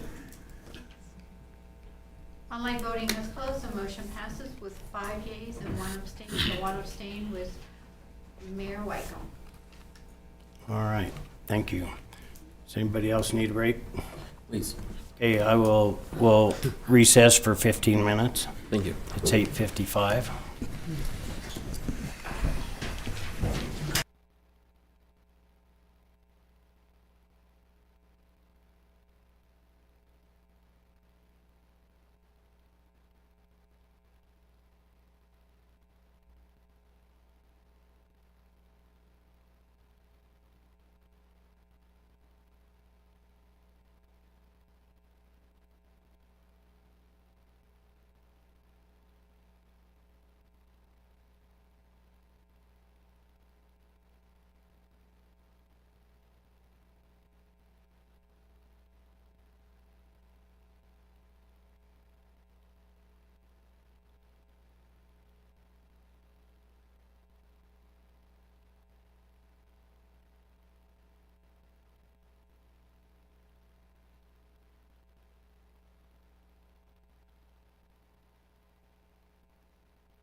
So you're staying black, it's just not always popping out?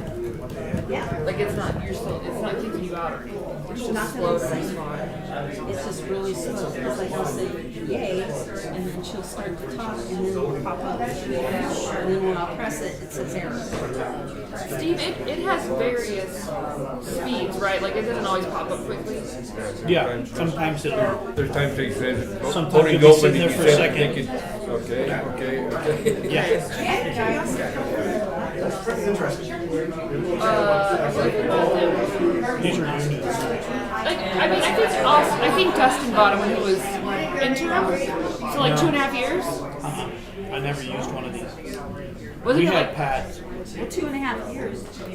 So then it was like just under 2 years. It's gotta be. Did you leave? Were you still with when you got off? Was it still with iPads? Okay. Because these are the ones we bought when we stopped iPads. And even the iPad on occasion would. So it could just be the Wi-Fi. Well, Yeah. you might want to. And sometimes it'll go left field on you, and you don't know why. Like, so it's not doing anything else. Oh, okay. That makes sense. Because the thing is, it will be like on the same Wi-Fi from her to all of, like, that's all the same internet connection. Right, so maybe it is slower. I mean, I know it's not literally like a line, but.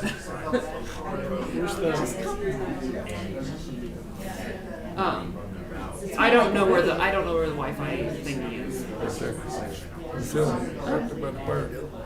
That's really close.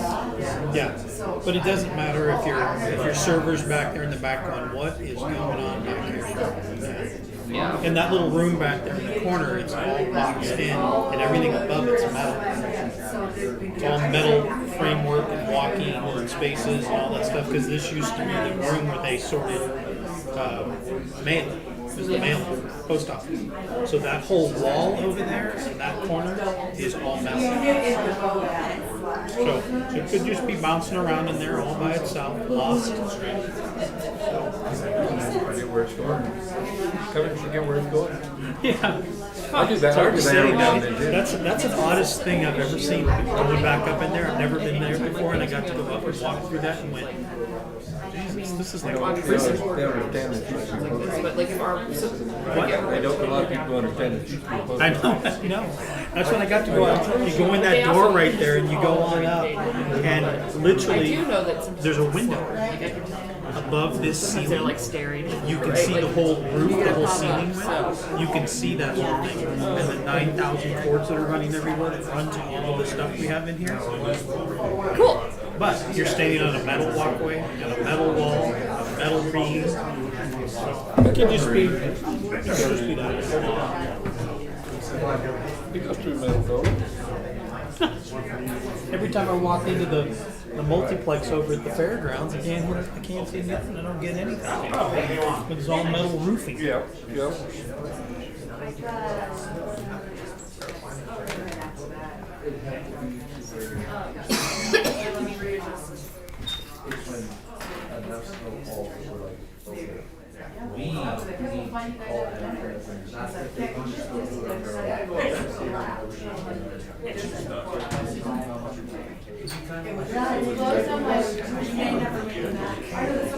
I'm like, can they fly you out of Rawlins City Council? That's why I find somebody to drive it. Oh, I was here, then I could find somebody to drive it. I have been. Once I drive for 4 hours to Denver, not even back for days. That's not anything. Not any better, 4 hours, I don't know even it's sorry. I work when I want. Like your own business? Yes. Essentially, yes. I do a lot of volunteer work. It's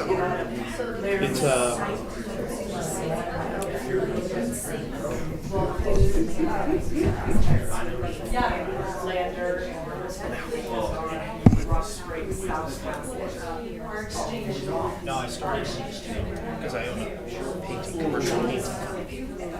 After a while, you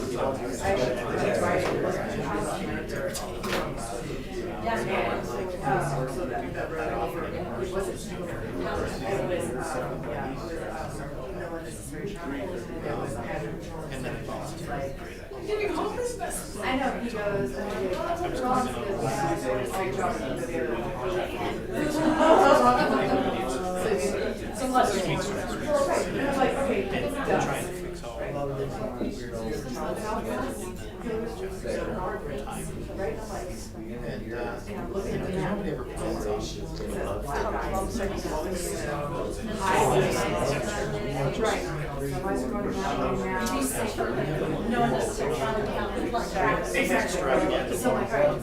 That's why I like when it was 21.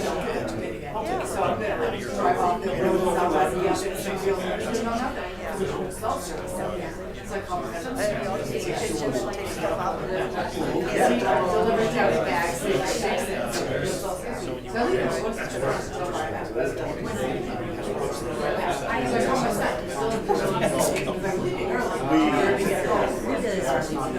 Yes, that's why we're. my older son is just saying, I know your house in South Carolina. And I'm like, something really exists. Seriously, somebody needs to know what I'm doing. I'm like, I just need to go be on call. She's like, well, grab your yourself, guys. I talked to somebody so they know where I'm at and what I'm doing. Since this is out of the normal for me.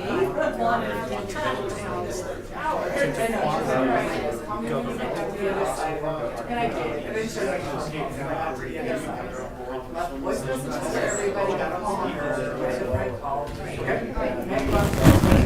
Lynn's gonna give me Blaine, and Blaine's gonna take care of it in the morning, so that's my goodbye.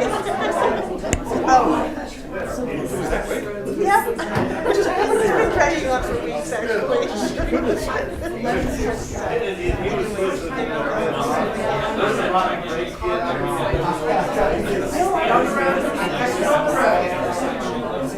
$30 miles an hour.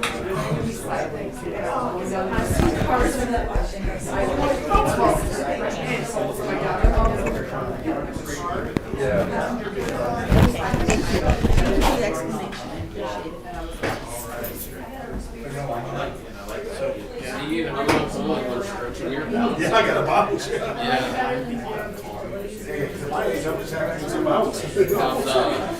How are you looking for golf season? What's that? You gonna be able to golf this year? This year? Are you? I don't know if I'm trying to run it. Your dog? The one, yeah. The one you had for fire? The one you got for fire? Oh. And so I didn't shut the gate. So when I came home, I was like, well, we're getting ready for lunch. Yeah. Oh.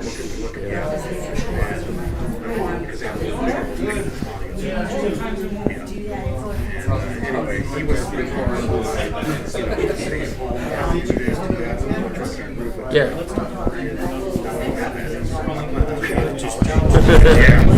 My golf game was okay. I want to make it fluid. I'm anticipating hopefully to get out. I bought those clubs and didn't only use them maybe 3 times. Oh yeah. And so I'm anticipating with this new schedule I'll be able to we'll see. As far as I'm concerned, a couple times a week would be perfect. Yeah, so exactly. Just so you know, yeah. Keep your mind what I'm thinking. Okay.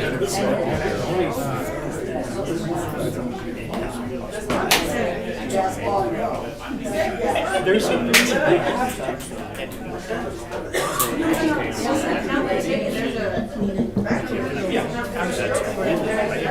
Oh, you didn't get a chance? You have to see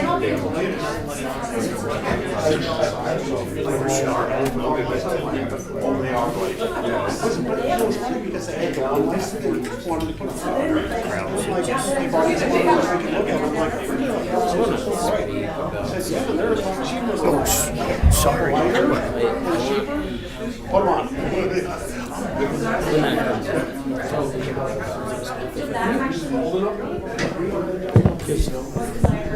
discounting. I'm not discounting here, but I can the numbers for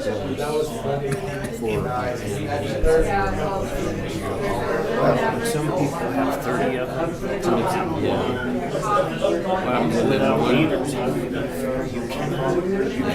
And so how do you get one? Well, you do it through an improvement district. Well, you can do it through there's other ways. waiting grants, but it won't be done while I'm here. I mean, I don't know. First thing, I guess, is for us to get an engineer. What are we looking at? Yes. You have to have electrical cost per meter. And we gotta get good with those meters. Right. I think that would have to be engineered. That'd be the first step. With no matter whether we do an improvement district or what. Mike was the one. I don't either. These don't use those. Right. It's urban. They're mag. Yeah, they can be. Okay. Yeah. All right, I'll call this meeting back to order. And the next thing on our agenda is under new business, number D. I would entertain a motion. Vice Mayor Sanger. I move to approve a local agent administrative contract with Cheyenne Housing Authority, hereby continue to provide our community with this vital and essential housing program and waive reading of the agreement. There's been a motion made and seconded to approve a local agent administrative contract with Cheyenne Housing Authority, hereby continue to provide our community with this vital and essential housing program and waive reading of the agreement. Is there any discussion? Lou, would you like to get up and explain this program for us?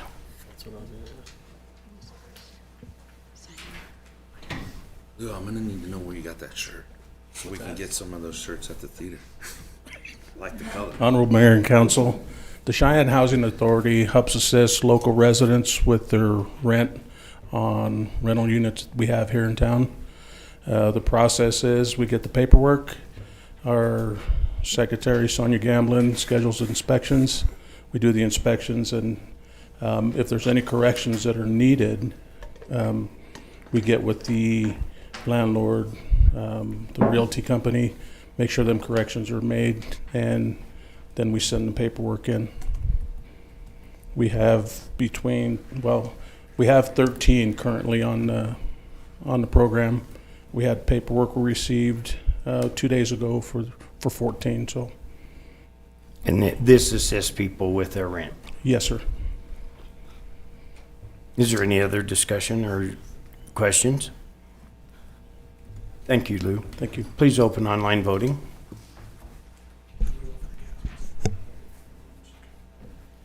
Online voting is open.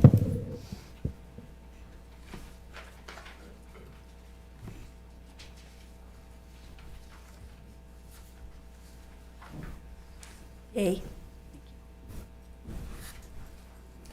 There it is. Okay, great, thank you. Online voting has closed. The motion passes with 6 yeas. All right, thank you. Next thing on our agenda is to look at a bid for the CATS bus. I would entertain a motion. Vice Mayor Sanger. I move to approve the purchase of the 2023 StarCraft 20 Plus 2 WC with 2 infant built-in car seats from Creative Bus Sales, Inc. of Colorado. Colorado, that's interesting. In the amount of $112,676. Second. Been a motion made and seconded to approve the purchase of a 2023 StarCraft 20 Plus 2W/C with 2 infant built-in car seats from Creative Bus Sales Incorporated of Colorado, in the amount of $112,676. Is there any discussion? And again, Lou. Honorable Mayor, Honorable Mayor and Council, we started this process back in July of 22.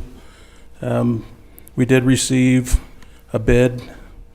with option 1 and option 2, but the option 1 bid was $167,450. Option 2 was $140,260. We decided to go out again back in December of 22.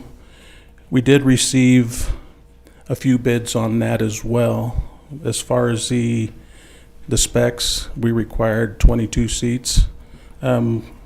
We got one that was 15 seats, a 2018. No bid bond with them was received. We went back out here in January of 23, and we received 2 bids, both with bid bonds. And the second bidder gave us a bus with 12 seats and 2 wheelchair locations on that bus. So after reviewing the specs that were sent out, it was looked at that Creative Bus Sales for $112,676 would be the best buy for the city if council approves it. Our actual amount that was approved through Impact Assistance was $100,000, so we are over $12,676 for the bus. Is there any questions, Councilman Weisenberg? I just want to make sure it's understood that this was allocated through impact assistance funds. I understand the 100,000, it's over the 12,000, but it was taken a look at by the city manager, who is our finance director, and the money is in there, correct? For that? Money is in there. And I did have a discussion with him just to see, we've had issues with our bus. We're going to 2 to 3 quarts of oil a week. The wheelchair loading ramp on that bus, sometimes it works, sometimes it doesn't. I got a call a couple weeks ago, and Jerry, our bus driver, says my heater's smoking. So we do have issues, and it's a huge asset to the community, transporting people, whether it be to the grocery store, to the doctor, just for everyday needs. Any further discussion? I just have a question. Do you know how often it goes out, just on a maybe daily or weekly basis? He works 60 hours a week, so he's gone Tuesday through Friday, and he's constantly running around town. So business has picked up for him. We've even gone to St. Vincent de Paul to pick up the groceries, the baskets for the families that need it, and he does that on his own. So it's like I said, it's a huge asset to the community. One thing I would like to touch on with council is, if we decide to go with this bus, if council grants us, we have an option to get our logo. I know there's been talk with branding as well. I don't know where we are with the branding, but this is all done at the factory where this bus is made. So I just wanted to point that out. If that's an option with council, we could also get quotes on that. So I just want to put that out there. I'd like to see quotes and a design. Councilman Weisenberg? Yeah, the branding, we had discussed it, and this was a much needed asset to the community. It was down for a time, I believe, when Mary was running it. She was out for a while, and the community really come out and asked about it and wanted it running again, and we had to figure some stuff out with that. So I do remember the rebranding and some stuff going on with that, but I'd be interested also to know what kind of quote that is. If we can match some stuff up with city logos and reduce what we have to put into it here and just get it back on and going with safety in mind, and the repairs going out on this bus right now, I think we're going to be more than the 12,000 ahead by the end of it. Just in oil. Any further discussion? Please open online voting.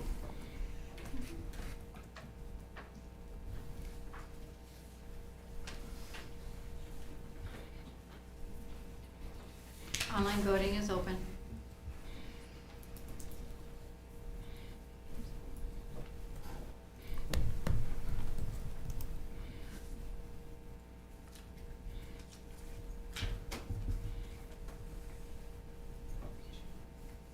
Online voting has closed. The motion passes with 6 yeas. Thank you, All Mayor right, and Council. Thank you. Thank you, Lou. Next thing on our agenda is to look at a bid for gas golf carts. I would entertain a motion. We have a discussion on this real quick because. Only after you make a motion in a second. Oh, I know, this is a bad part. Okay, I'll move to award bid to Messick Golf Cart Company to provide used golf carts for the 2023 golf season and pursue options to purchase new golf carts for the 2024 golf season. Second. Been a motion made and seconded to award a bid to Messick Golf Car Company to provide used golf carts for the 2023 golf season and pursue options to purchase new golf carts for the 2024 golf season. Is there any discussion? And Councilman Weisenberg? So my concern here, and I'm sure you're here to talk about this, but there's no price with this, so it's hard to make a motion and have this on the table. I appreciate the second to get this discussed, so there's no price here to know what we are looking at. No price in the motion? In the motion at all. So the pricing is in the board documents. My apologies for not having that actually in the motion. Perhaps there could be an amended motion to include the price of $29,000. I'd make that a friendly amendment. Do I hear a second? It was, Ms. Lumen? Second. Okay. Would you like So me that to will be provide? added. Would you like me to provide some background? Yes. So, our existing golf carts are battery powered. They were built in 2013, so this season will be their 10th season at our golf course. Last spring and early summer kept a few of us up at night. We had some issues with our batteries and basically with waking them up from the winter season. Many of the carts would come back after playing 9 holes and they'd have 40% battery life left. So that tells us they wouldn't make a full 18 holes. Granted, we did have a cold spring. We didn't have a lot of play, and a lot of times as people play rounds of golf, it kind of wakes up the batteries for the golf season. We are proactive starting February or March in the past, February this year, to decharge and charge the batteries to get them ready for the season to start. But what we ended up having to do, and I was out there every day, we had a tracking sheet with every cart that came out, that went out and came back in. We logged where their battery life was at the end of the round and how many rounds they played or how many holes they played. And then we had to have our maintenance mechanic focus on certain ones. I would go out and say, all right, well, let's pull carts number 13, 25, 26, and 28, and let's decharge and charge them. And that's a process. Anyways, there was at some point, I think they started coming around in mid-May, but we were at the point where we were ready to reach out to some of our upcoming golf tournaments and tell them that they were going to have to limit their number of carts to 25 or 30, depending on the how the batteries were doing. Because we rotated through the carts, we were able to provide carts with better battery life at the time for those parties that were playing 18 holes. So we survived the season, but it was a little bit unnerving. So we conducted extensive research. Let me actually start by saying this was in the fiscal year budget last year to replace golf carts, but instead we had in the budget also to replace windshields, and in-house we replaced the seat covers and did some other work, and I didn't feel comfortable doing that work and then buying brand new golf carts at the same time. So we put it off another year knowing that we were still pushing it last summer. So we conducted extensive research on battery-powered golf carts versus gas golf carts. We also discussed it several times with the Rochelle Ranch Golf Advisory Board. And we concluded that the gas golf carts, among other things, would be a better, more fiscally responsible approach because it would cost the city less than operation and maintenance over the 8 to 10 year lifespan that golf carts are generally given. So in September 2022, we went out to bid for a fleet of 45 new gas golf carts. Bid opening was October 27th, 2022. No bids were received, but we did receive 2 packages from 2 golf car companies. And in their package, they said, we are unable to provide a bid because we are unable to provide new golf carts until the 2024 season. So they were, in other words, saying, we want to be part of this process, but we can't get carts till then. And what it was with one of the, just to give you an example, one company, their carts that they had access to were cut more than in half, as basically coming off the production line from years past. And they're in a situation where they have some golf courses that have a 3-year golf cart lease. At the end of the 3 years, they provide that golf course with a brand new fleet of golf carts. It's just an ongoing lease. That was their priority as far as getting golf carts out for the 2023 season. So they just did not have enough carts to go around. So we then reached out to golf cart companies and said, here's our situation. Can you help us with a solution? Because we can't go another summer without some new golf carts. And so one of the companies suggested we go out to bid and ask for a bid and have bid specifications for used golf carts with an option to purchase new golf carts in the 2024 season.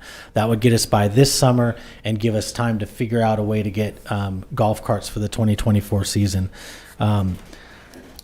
So in the rebid process, we did take that approach. We held a bid opening on Thursday, January 19th, 2023.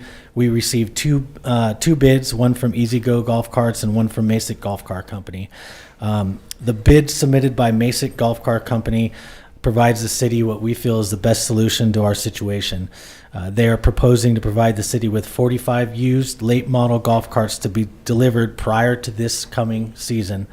I believe it's end of March, and usually we open up around mid-April. The annual cost for the proposed fleet of golf carts is $27,000, but we want to add $2,000 so they can add the tow hitches, because we need to tow our carts back and forth to get fuel. So that's where you get the $29,000. And according to their bid submittal, these carts will be in excellent condition with fresh service, good tires, good seats, and good bodies. This will give the city time to research and discuss options for permanent replacement of our fleet of golf carts moving forward. Their bid proposal also includes a $54,000 credit for our existing battery-powered golf carts. This can be applied to the purchase of golf carts if we go with this company in 2024, or they will cut us a check for $54,000 if we don't take that approach, and we do pursue other means. In their proposal, it also gives the city the right and the option to withdraw. We're not in any obligation to purchase new carts from this company. So another, I guess, a backup plan that makes me feel better is, even if we decide and the council doesn't support or thinks that we need another avenue and maybe not replace our carts 2024 season, we still have these good used golf carts that will be good for at least a couple seasons, if not 4 or 5. The current lease price under Masick's bid for 45 new carts for the 2024 season is $40,770. The current budget amount that is approved by council is $40,000. So this is $770 more than what we have in the current budget. But again, we're talking the 2024 season. And again, there's no guarantee what those prices are going to be by the time we get into negotiating and doing a bid opening. The price could go from $40,000 to $45,000 or $50,000. So there's another reason why it's good that the city can opt out of any agreement with Masick Golf Car Company. I also want to point out that at the January 23rd, 2023 Rochelle Ranch Golf Advisory Board meeting, the board voted unanimously to recommend to City Council to award the bid submitted by Masick Golf Car Company. And again, my apologies for not including the price in the recommendations, but staff recommends awarding the bid received from Mesa Golf Car Company in the amount of $29,000 to provide used golf carts for the 2023 golf season, and then pursue other options to purchase new golf carts in the 2024 season. Anybody have any questions? I do. Vice Mayor Sanger? So under the 2024 golf season where it's at 40,770, are they locked to that price? They will not guarantee that price. So I'm sorry, let me back up. If we had been prepared to move forward with them to do that tonight, then I believe they would have been good for that pricing. But I don't think it will be by the time we decide which direction we want to go. So, Just a moment. You had a question, ma'am? I have comments. Okay. So I'm sure that, I hope you guys saw my email about the golf course and how concerning it is that it hemorrhages money with so little use. And I'm sure you also know that it has a very poor favorability among the majority of the citizens. I'm sure that's something that your survey has shown multiple times. And so I would wonder why we are looking to buy used carts if we're going to buy new carts for such little use. If you're going to buy used carts, I would urge you to only buy used carts and not look at buying new carts. If you want to buy new carts, I would urge you to hold off, because this is a huge investment for something like last year. The golf course lost almost $500,000. That is absurd. There's so many other places that money can go. And so I would urge you to look really critically at if this investment is worth it for 107 members. And Thank I you. understand that there are other people who use it, but I don't know that there's enough to justify 45 golf courts. Thank you. Any other comments? Councilman Weisenberg? So I just want to make sure I'm straight on this. If we were to lock in a price at $40,770 for the 2024 season, we'd have 45 new carts coming there. So we're gonna have to spend the extra $29,000 to get carts for this upcoming season, plus the $40,000. Are they still gonna? I mean, it looks like they're still gonna give the $54,000 in trade-in value. Right, so you're gonna get this 45. Yeah. So for the 45 carts, anyways. So what's the reasoning for not just going ahead? They need those carts for trade-in now for 2024. Pretty much, is that, you see what I'm saying? Instead of, we already allocated $40,000. Okay, we're looking at $770. Okay. For new carts for 2024, which that's going to be a carryover item from the 2022-23 budget. So I just want to make sure we're clear why we're not just going to order those carts, not get new carts in 2024, hold on to what we have. I understand the condition we had, but if I'm not mistaken, we spent $40,000 on batteries or something crazy amount too, just 2 years ago, and it was like they just ran out of warranty. I understand what's going on with them and everything else too, but can you just clear that up a little more for me? Why that's not recommended? So, I guess first to say, if we don't get used golf carts for this upcoming season, we could be in trouble with the status of our current carts. The other thing is, the way we went out to bid this time, we went out to bid for used golf carts with an option to purchase in 2024. And staff didn't feel comfortable binding us for used golf carts in 2024. We want to go back out to the bid process to provide new golf carts, because I think this bid process might have limited some companies from bidding, because maybe they don't have a fleet of used golf carts to provide in the meantime to help us with our solution. The other thing is, I mean, one way I look at some of our parks vehicles, like Fire Chief here mentioned about the ambulance, our vehicles are hard miles, and so we're looking at maybe transitioning and purchasing used parks vehicles that have 30,000 miles, because when you get to 80 or 100,000 miles, the vehicles are shot anyways, and you get reduced price. You might be able to buy local if you're not bonding. I have the same thought potentially on golf carts that we want to do research, and maybe there is some benefit to buying a used fleet of golf carts for many reasons. One being, we golf 6 months out of the year if we're lucky. So if you compare us to other courses in Florida, California that golf year round, we're putting half the miles than other courses might be. So I was hoping, so two parts to that. The way we bid this time to fix our solution, I don't think it would be fair to other companies to award the bid to Masick for used golf carts in 2023 as well as new golf carts in 2024. The other thing is that $40,770, that's a lease price. And so that's a 5-year lease price. That's not with an option to purchase. And that's the other thing. I want to have more information if we go to bid for a new fleet of golf carts, to have all of that information as part of the equation, because there can be a balloon payment at the very end, or you can pay a lease price of maybe $70,000 a year for 5 years, and then have a dollar buyout option. So I just want to have more information and have the proper bid process before we go consider purchasing new golf carts for 2024. All right, thank you. Councilman? So the 29,000 for the used ones, that's just renting them for the year? That would be just like a lease. Yeah, exactly. It's leasing them for that year. But they do have a lease to purchase option for those used golf carts too. So another option for us is, if we're happy with these gas golf carts, we can hang on to them the next year or the next 5 or 6 years. And the one thing I like about it is essentially the first year would be $29,000, but every year after that would be $27,000, and that's $13,000 annually under what we're planning on budgeting to get a new fleet of golf carts.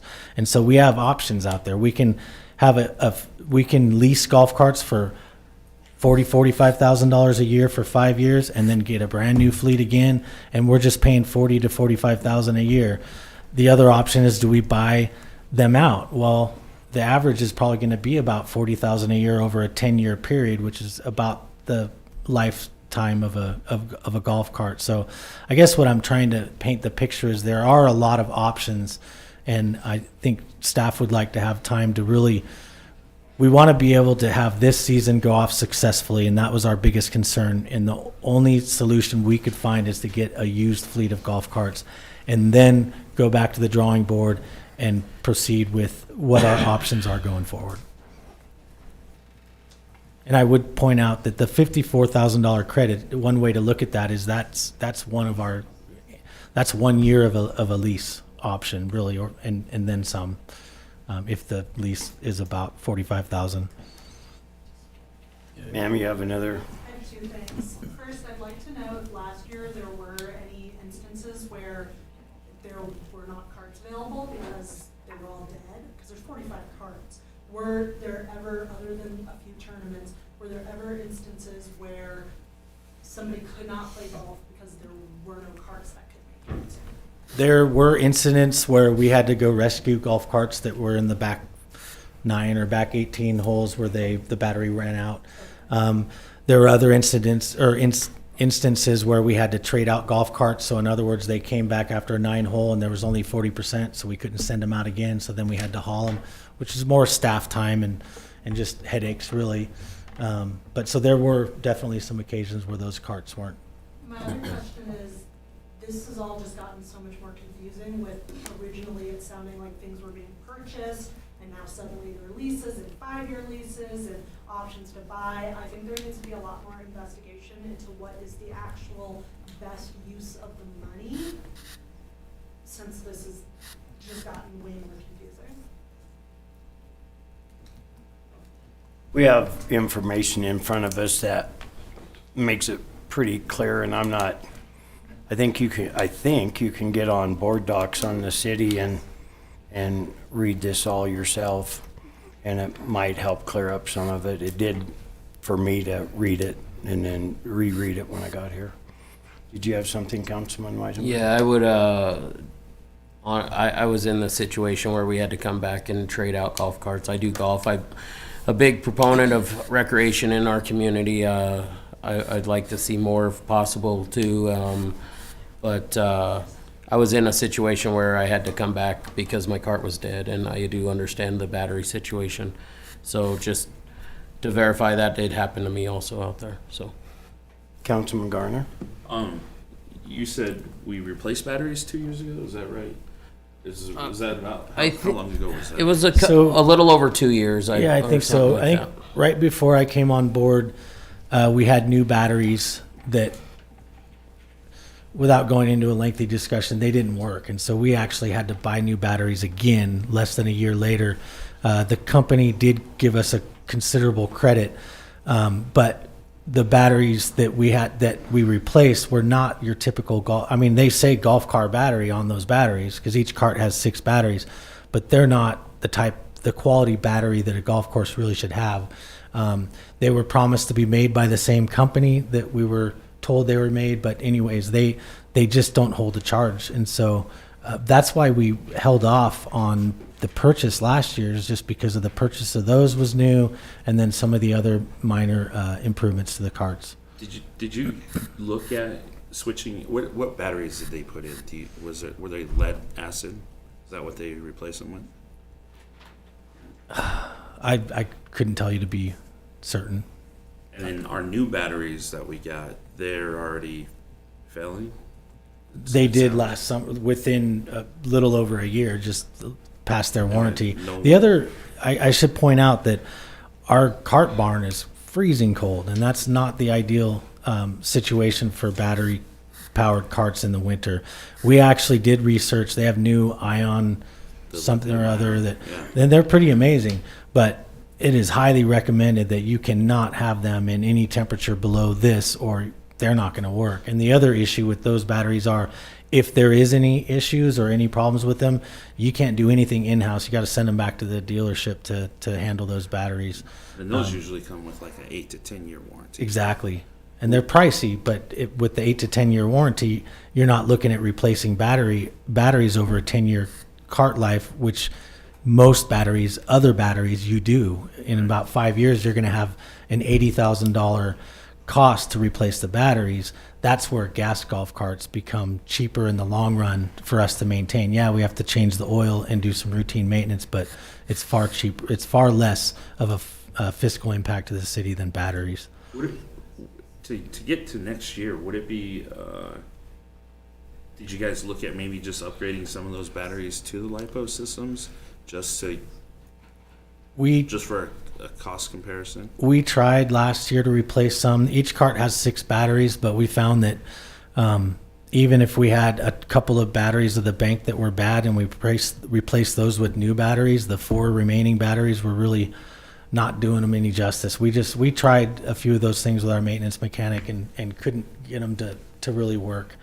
Fortunately, we had a slow spring because of cold weather, so we didn't have the normal amount of golfers we would normally have in the spring. So we had excess carts that we could haul back and forth from the cart barn, which is one reason we had enough carts to get us through until about mid-May, when all the batteries really kind of finally woke up. But still, most battery carts should run 36 holes, and I don't think any of ours would run 36 holes. Okay, any further? Councilman? So you have 45 carts. Do you have reasoning behind why you have 45 carts? Or, because like you said with the batteries, that was less than ideal when you have them running out and you have to go fix them and all that. But if if all 45 are running,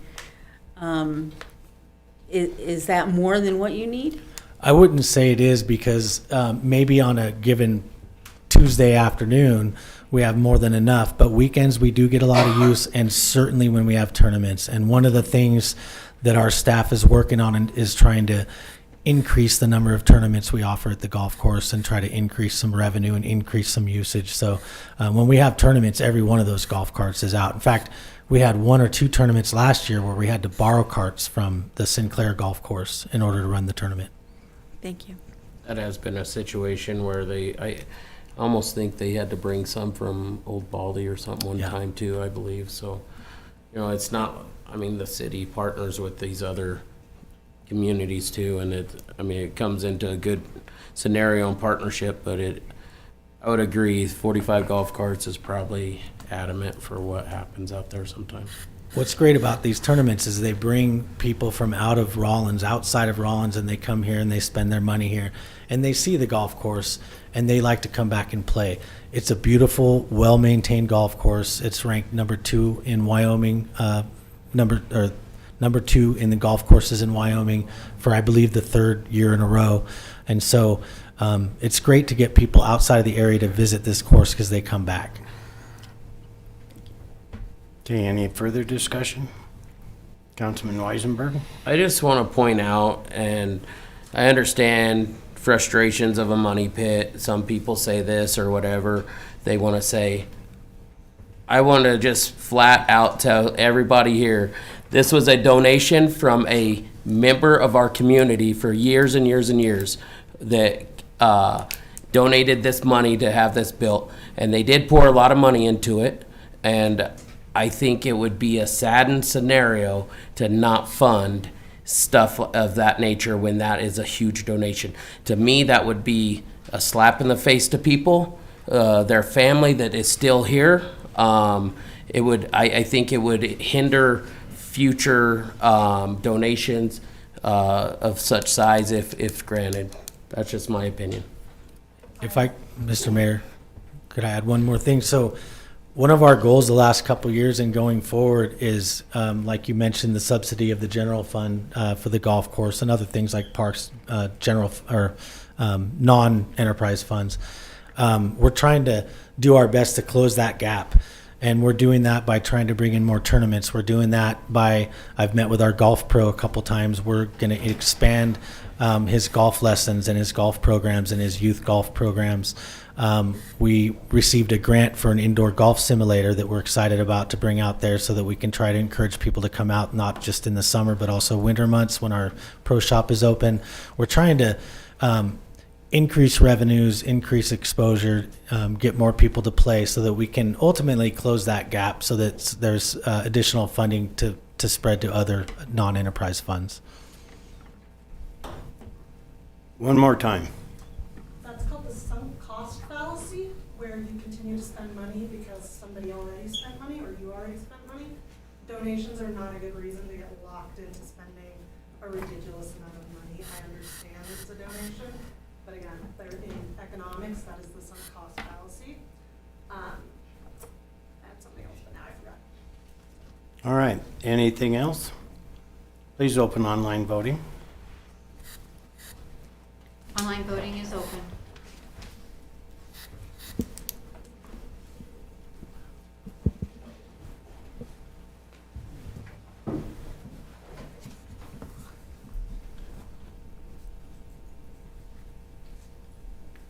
Online voting has closed.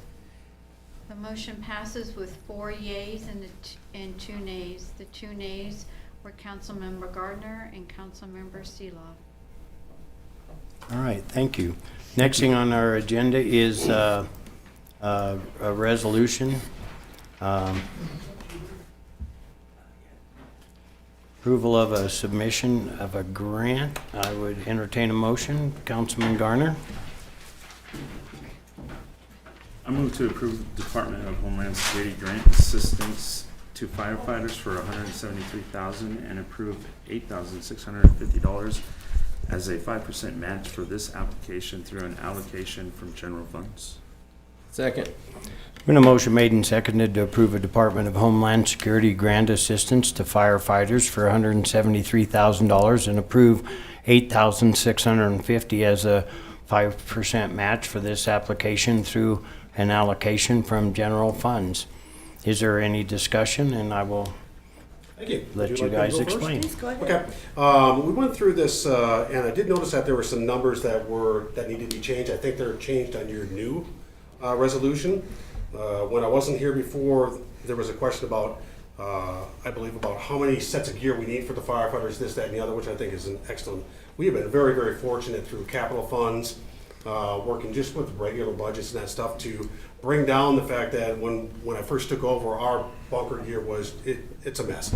And that's all I can say. There's so many outdated sets of gear and everything, and we had to do that, okay? So right now with this grant, you're looking at 10 sets of bunker gear, not 25, that we need, and 19 SCBAs, which are self-contained breathing apparatus. And that puts us to the point where every one of our people will have a set of gear that is in compliance, and the new SCBA will be completely done. In August of this year, our SCBAs will be no longer valid. They cannot be reserviced, they'll be out of service. And we've been very, very lucky, like I said, with our capital funds this year. We also got donations from the Region 3 Hazardous Material Team. So it's a big ask, and that's why every year this firefighters grant that comes out, we want to make sure that we're trying to get their type of money, so we're not worried about taking our money out of our funds to try to get that stuff back in line. So. Also on the breathing apparatus is Yes, there sir.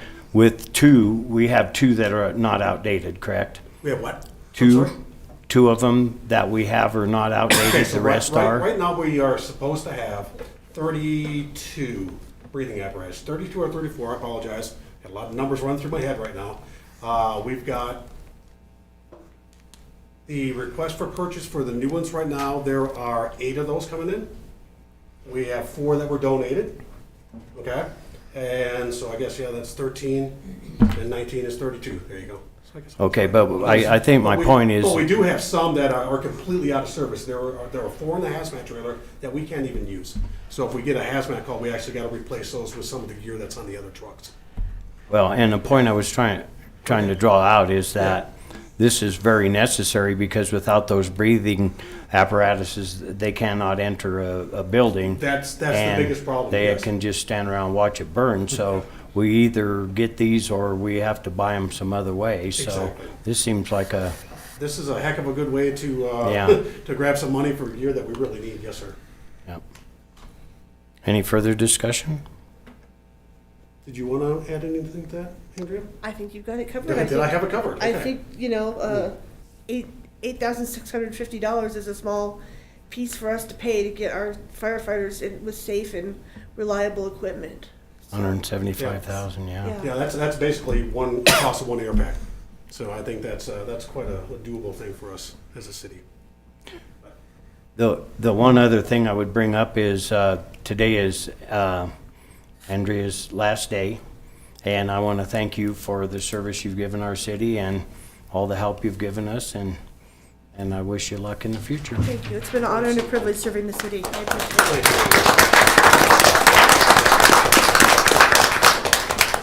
And with that, I would ask for online voting. Thank you, both of you. Thank you, sir. Online voting is open.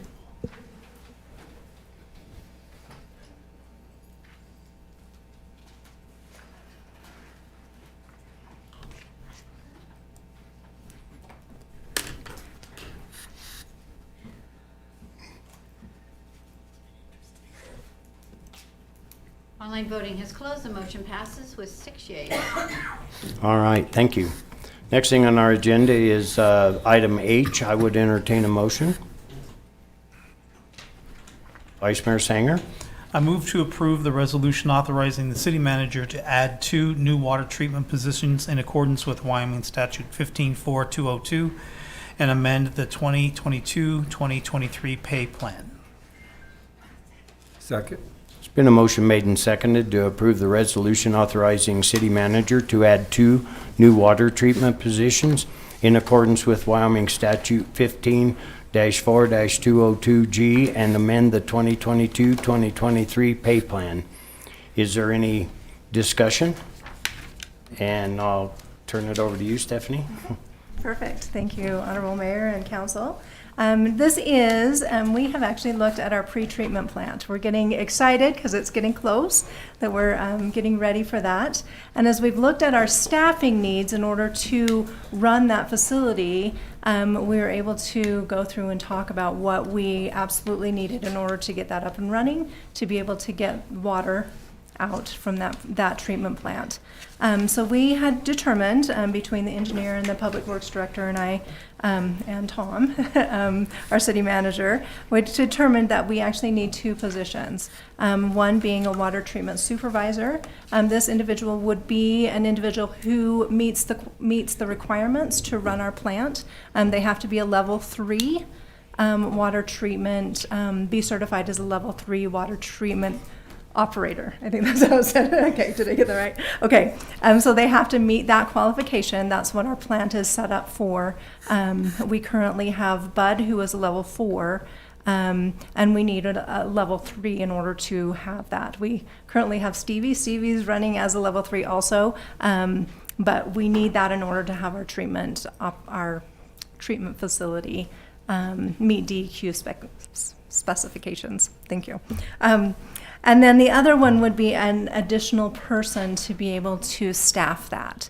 So that would be a water treatment operator 1, an entry-level position. And so those would be the two positions that we are proposing with this motion. Any questions I can answer for you? Or? I just have one comment, and that is when we did the water rate increase, knowing that we were going to have to run this pretreatment plant, it also accounted for, and I believe at that time we approved two positions for that reason. Absolutely. Thank you for bringing that out. I appreciate that. Councilman Weisenberg? Yeah, thank you for bringing that up also. I was going to say the same thing. This water treatment supervisor, this is currently not a position at this point in time, correct? It is not. So where's the job description and all that? Because that's something that council has to approve and they add that in. I'm just saying that's something council goes through, says this is what it is, this is what we're doing and going through. Instead, there was no interference between us, or not interference, but no communication between us to say, hey, we need to discuss this, what the duties are going to be, or anything of that. And that is honestly a council's position to do, right? It's to make that agreement. Traditionally, since I've been here, and maybe it was different prior to, I don't know. Traditionally, the job descriptions have been done in-house. The actual pay plan and approving the salary grade has been done by council. But if that's something that we want to do different, I'm totally open to that. Which is why it wasn't done, because I didn't know. But we can change that. I'm just saying that is some of the job of what we're supposed to do here. Okay. So, I mean, I'm not opposed to this. It's something obviously DEQ saying we need a supervisor, right, for the amount of people we have and the operation we have, including what's Bud's title? Superintendent on top of that, correct, is what DEQ is saying. So it's a needed position. I just want to say, when these are coming forward, I mean, be forthcoming and say this is what's happening and what's your recommendations on this position, please. So we did attach for your review, if you'd like. This job description is in there. This was put to Cody and to the water treatment individuals. They designed it when we did this. So there was input in that side. I do apologize we didn't get council's inclusion in that. We will look forward in doing that. Thank you. Mm-hmm. Councilman Garner? I just have a question for Mr. Weisenberg, or Councilman Weisenberg. Do you know which title I would find what you're talking about? Where's that at? It's just in our job duties of what we're supposed to do as a city council. So we would go through, we would design all this? We actually set the job title up, actually. Yes, sir. Isn't that, so we created the position, and then we asked them to do the descriptions, do we not? Or maybe I'm misunderstanding. I'm just I thought saying. we did that. No, prior to this, it used to be that the description of the job is council's, what they decide. I'm just saying from now on, come forward and say this and not just shoot this out here, right? I see what it says, I seen it. Prior to this, it would have been nice to know. And we've had months to think about this because the rate increase has been months ago, knowing there was 2 positions added into that, is what I'm saying, getting at too. So this, the other thing is this has to change in the organizational chart too. Has to be added, has to be approved during budget season and everything else in that time. Anything further? Please open online voting.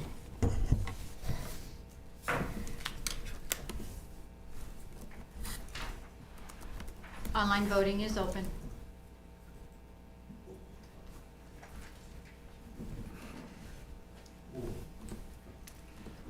Thank you. Thank you, guys. Online voting is closed. The motion passes with 6 yeas. All right, thank you. The next thing on our agenda is amending our resolution for water rates. Do I hear a motion? Councilman Weisenberg? I'd move to approve the resolution, amend Resolution 9-2022-fees, finance, water, sewer, and utilities, Appendix E, Glen Addition fixed rate fee from $57 per month to $47 per month. Do I hear a second? Second. Been a motion made and seconded to approve resolution Resolution 9-2022 fees, finance, water, sewer, and utilities, Appendix E, the Glen Addition fixed rate fee from $57 per month to $47 a month. Is there any discussion? Come on up and tell us your name, Barb. Like we don't know it, but.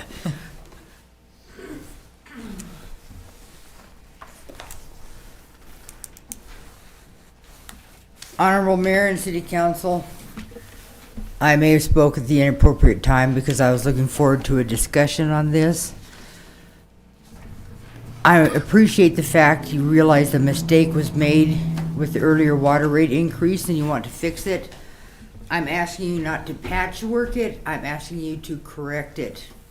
It's a sticky issue. I've had the opportunity to discuss this with several of you briefly. The first thing y'all tell me is this is a sticky situation. So here we are. Let's not rubber stamp it with $47. What I pay at my house is at $3.48 per 1,000 gallons. But what you're charging me at the Glen Addition at $47 is an extra $18.95 per month for a usage fee. Where I don't use a third, an eighth of the water I would use at my residence. The month of October, my residence was charged $28 and some cents for usage, or excuse me, yeah, $28 for a flat fee, and I think like $9.70 for a user fee. Yet at the Glen Addition, I would be charged $18.95 for a user fee for the same amount. It just doesn't make sense. And it's hard to get behind trying to solve this water situation when you feel like you're being kicked.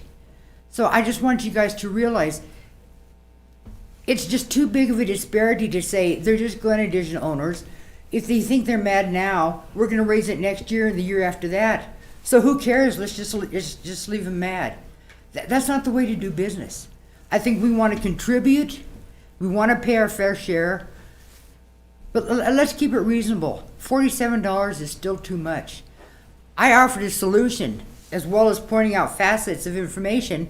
I said, okay, let's have a solution. $40 would be a great solution. So negotiations are open.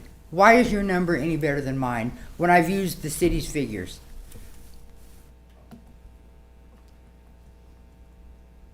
Councilman Weisenberg? I understand the $40 of what you're asking, and everyone else has said. I have spoke to this in the past also, that the figure comes with a percentage of loss of water after that meter, I believe anyways, is what the figure come out to. After speaking to a local rancher that actually has property in the Glen Addition, okay, and they just kind of brought the subject up during passing at a place I was, and I had actually brought that up with the interim city manager, and the numbers that was provided from that local rancher is actually really, really close to this number here. So I'm just saying that's my assumption on it. When I mean, you get an accredited source of such that says they went and counted this many head of large animals and stuff like that. I get not everybody has 30 animals, not everybody has 5 animals. It's a mixture, large and small mixture. I get not, it's a Band-Aid to a problem. I think it's better solution than not adjusting it down at this point in time. I do want to know that there's money allocated in the prior budget, I think through impact assistance funds. I cannot remember the exact amount. So, but I want to say it's somewhere in the term of 50,000 possibly, or something like that, for the start of this project. So I think we're moving in the right direction at this point in time. We're working this to make it proper, and I think the numbers, in my opinion, the numbers are really close to what was garnered by I agree with you people. 100% what you just said. The numbers are really close, but they're not there yet. I feel like the city council has been given information that focuses too much on the meter reading, which has so much flux in it. But you're still somewhat focused on the meter reading, not the actual usage. That's the conundrum we're in. The reason I come up with my $40 rate is if you take the flat rate and then charges the $3.48 per gallon, we're being charged $18.95 a month usage. When at my home, for the same amount, the difference in price is 30 cents. And I can flush my toilets, I can take showers, I can grow a garden. You're asking me to pay for an agricultural lot, the same as for a residence. So you're trying very hard to be fair to the residents, and I appreciate that. But that leaves us in the lurch. So that's why I come up with my number using the city's figures, where $40 is accurate, because that still is $18.95 minus water loss, the 30% that your employee so graciously and professionally gave last week. That makes a $29.80 flat fee plus a $13.26 usage fee. That's quite a bit different than $18.95, but over 12 months' time, that adds up. That brought it down to $43.06. Then, because I'm a thinking person, I figured y'all still didn't want to take advantage and you wanted to create some goodwill, so you'd take it down to $40. But if you don't want to do that, I think $43 is a good rate. That's negotiations. That's still a win-win for everyone.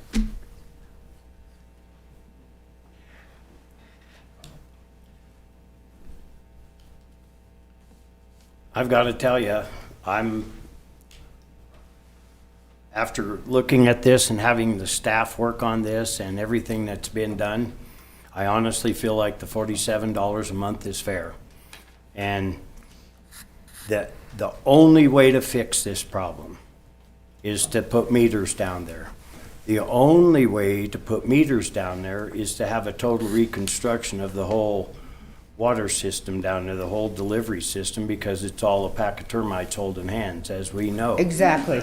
But in order to do that, there are several methods that we can do that with. One of them is an improvement district, where we do that whole project and then assess each a lot owner a certain amount of money over a period of time. I think that was discussed again in 2009. Yeah, and it can be quite expensive. Oh, you know, absolutely. like- That's why it was never implemented. Yeah. It wasn't beneficial to the city at that time, nor the owners. Well, it would be mostly on the owner's shoulders to do the improvement district, to be quite honest with you. Oh, we should pay for the infrastructure? I wasn't aware of that. Well, kind of. You pay for a good share of it. And, Well, yeah, at $47 a month, that's true. well, no, your $47 a month would be way higher than that because you would be expected to pay your portion of whatever it ends up being. Okay. And well, I can see 6, 7 digits. Yes. So And I you divide appreciate your that input out and your in- comments there. I'm here particularly to discuss this water rate for tonight. It gets kicked down the road consistently. And so we're bringing it up again just to kick it again, and I'm glad we got that over with. I'd like to see not be ripped off for $47. I think that's too high. I'm asking you to consider that, reconsider that price. I don't want to feel like I'm being run out of the Glen Edition because it's a blight on the community. So let's overcharge them this year, next year, and the year after that. And maybe in you- 5 years, we won't have to deal with them. We kind of make some assumptions that are flat not true, and I'm sorry to say that. But Perhaps so. None of us feel that way, honestly. It's a service we feel like we need to provide. We inherited this mess. Yeah. None of us were there when they took the meters out. Yeah, Mayor And- Wycombe, I appreciate that. and- But one of the previous congressmen, 2 meetings ago, right here on the mic, was discussing how it's a blight to the community with Well, another congressman. So that's kind of where it adjusts my focus. well, and I'm not going to tell you that I believe the same way as everybody else believes. Sure. So there might be a rainbow of attitudes. I Absolutely. don't know, but I can tell you what mine is. I used to own a corral. Mm-hmm. I used to own one, and I remember paying the water bill, and I didn't even have a cat. And it's part of owning the corral. I don't know. Wendy, you had something? I simply wanted an opportunity to inform ma'am that there is no changing it today. The options are to pass it or to fail it. So it's either approving the 47 today or failing it, it stays at 57. I just wanted to make sure you understood that procedurally. Oh, so if I don't accept the $10 and walk away with a smile on my face, then I get 57? Is that what you're saying? I'm telling you, that's the only 2 options from the vote tonight. Oh, so when I asked if everybody's mind was still open, I should have just went and sat down. Sorry, you guys, for wasting your time. I just wanted to explain what the procedure Oh, is thank of a you. vote. Thank you. Councilman Garner. I'd like to see the drop from the 57 to the 47. I'd also like to not stop here if we can identify more issues, like what you're saying with the pricing. If we pass this tonight, it goes to 47, and then I would love for the staff to not just end it here at 47. If we do identify something that's, hey, we did miss another spot, then we need to bring it down. And I think that would be, at least for appreciate your tonight, it's a good comments. step. I wish we could have had a workshop and had this kind of discussion, not at this late hour. I feel like you guys have heard me. I appreciate that. Common sense. We're citizens and constituents. Thank you for your time. Thank you. Councilman Weisenberg? So I just want to point out too that the $47 is also in conjunction with the fee of the tap fee that is paid by everyone and that was passed with the rate study. So that includes the tap fee for service, and then the other additional is the water usage that's on the meter minus the 30% and all that stuff. So I would like to see, like Council Member Garner said, continue work on it to bring that number down. But I would also like more information on how that affects the total package as far as the grant that was given to us based on the amount of money that we said we would we would raise for the increase. I just would like more information and continue to work on it. Do you want to come up, Dory? And tell us your name?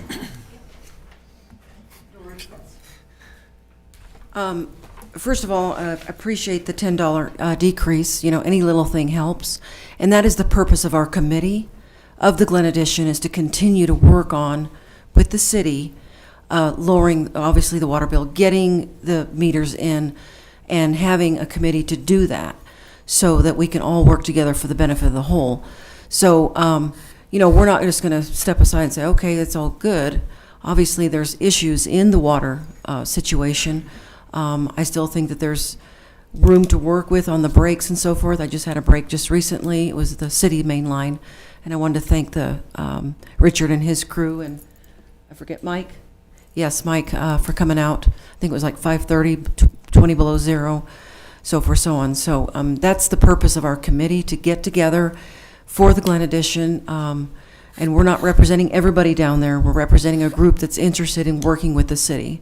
So I just want to tell you, you know, thank you for the city manager for working on that little bit of decrease. I mean, I appreciate it, so it is what it is. Well, you know, as mentioned, this will be a continual thing that we will watch and see, and I appreciate that. and do what we can. I still get back to we have put aside some money to help with the metering of the Glen Addition. A lot of the reasons the meters were taken out in the past, technology has caught up, and now it's possible to meter them. I don't think it's a cheap way to go. I don't think it's gonna, but it's gonna take a while, and hopefully, probably not by the time I'm gone, but from this seat, I hope I'm around a couple more years. But it's not going to be a fast fix. I'm just telling you. Yeah, I In the understand meantime, that. it'll be a watch, monitor, and learn. Right, and I'm hoping within the next 2 years we can hopefully have that figured out. Yeah, me too. I just know how long these huge projects take, and with engineering, and then just on and on they go. Yeah, But that's understood. we've talked about this for doing it over 2 years. Since it was probably one of the first meetings we had, was what are we going to do about the Glen Addition, and how are we going to be fair to everybody when you have somebody with 30 animals and somebody with a goat, and no metering. It's just it's hard. So that's all I got to say. Okay, thank you. Thanks.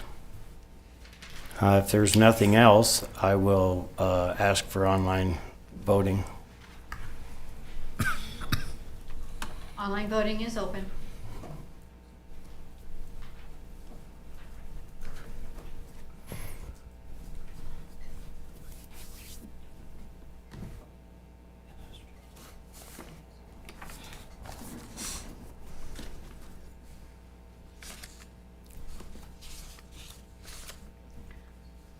Online voting has closed. The motion passes with 6 yeas. All right, thank you. The next thing on our agenda is a discussion about to consider changing the current city council agenda to a city council consent agenda. And I will let, it says me as a presenter, but I'll let Vice Mayor Sanger talk about that, if you don't mind. No, not at all. A consent agenda is essentially where you take normal business that you do every time, payroll, pay your bills, resolutions, third readings, and you put them all into one category, and you approve them all at one time by just approving the consent agenda. Obviously, a drawback to that is if you want to discuss something, you would have to then remove it from there. Or if you need to vote or abstain from something, you need to remove it from there and place it someplace. Well, in the general rule is that there's no vote needed.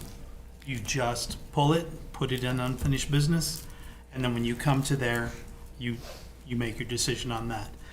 I had Lynn go through and take the agenda we're looking at today and put it into a consent agenda format. And about 33% of all of the stuff that we are talking about tonight ended up in that form.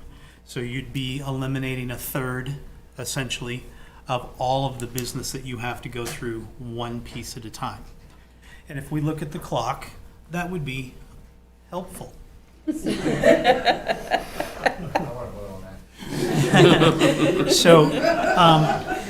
that's the basic premise of what it is. It's a very simple thing. Our county commissioners use it. Quite a few other boards use that particular format.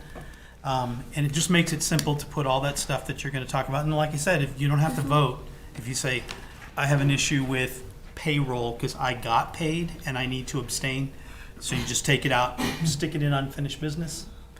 And when you get to there, then you can abstain from that particular vote without abstaining from any of the other votes. So that's essentially what it is. And like I said, it's about 33% of what we did tonight. So we'd be at 9. Shauna, you have something? I just have a question.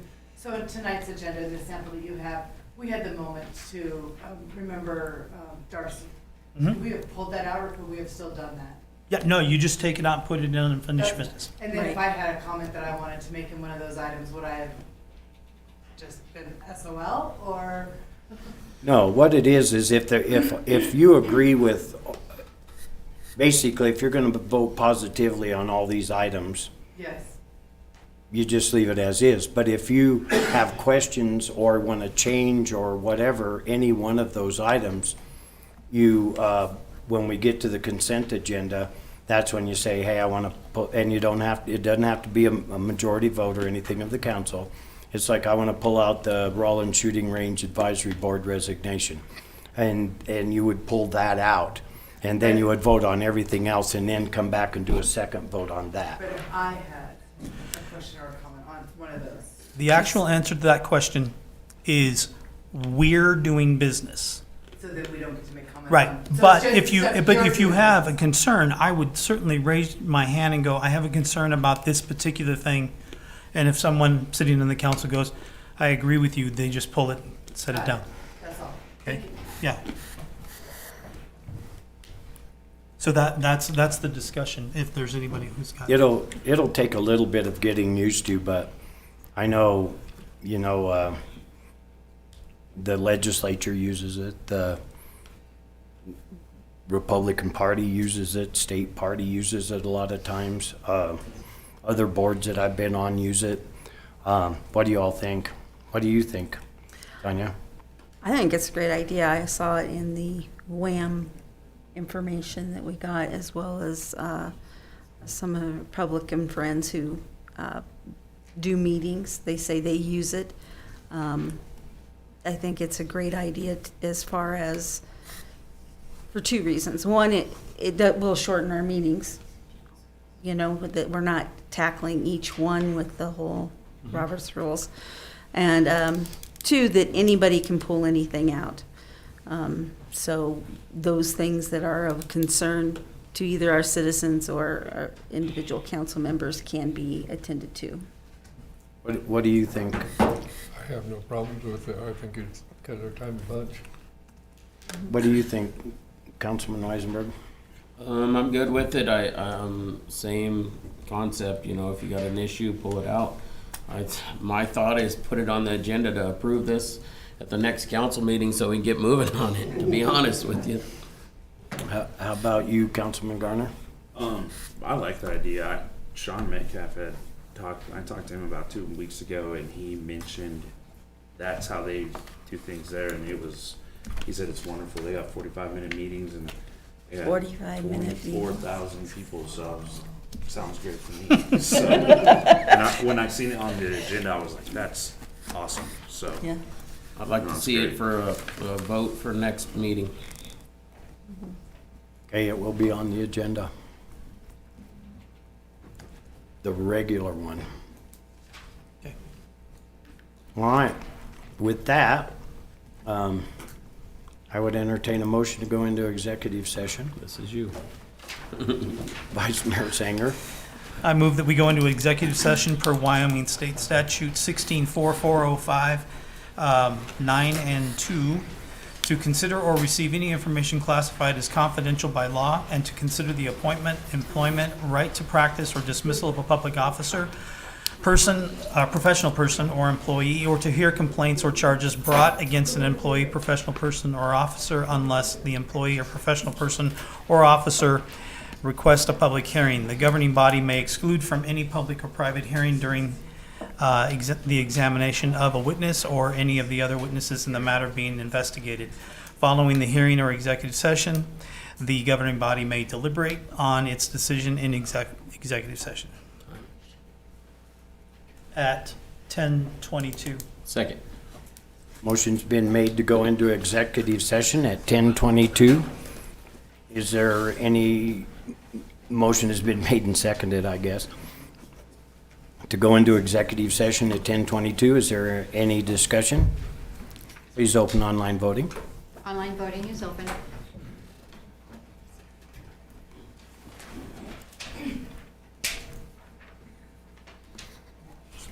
All right. Online voting has closed. The motion passes with 6 yeas. I'm gonna need one afterwards, just so I don't have to memorize it.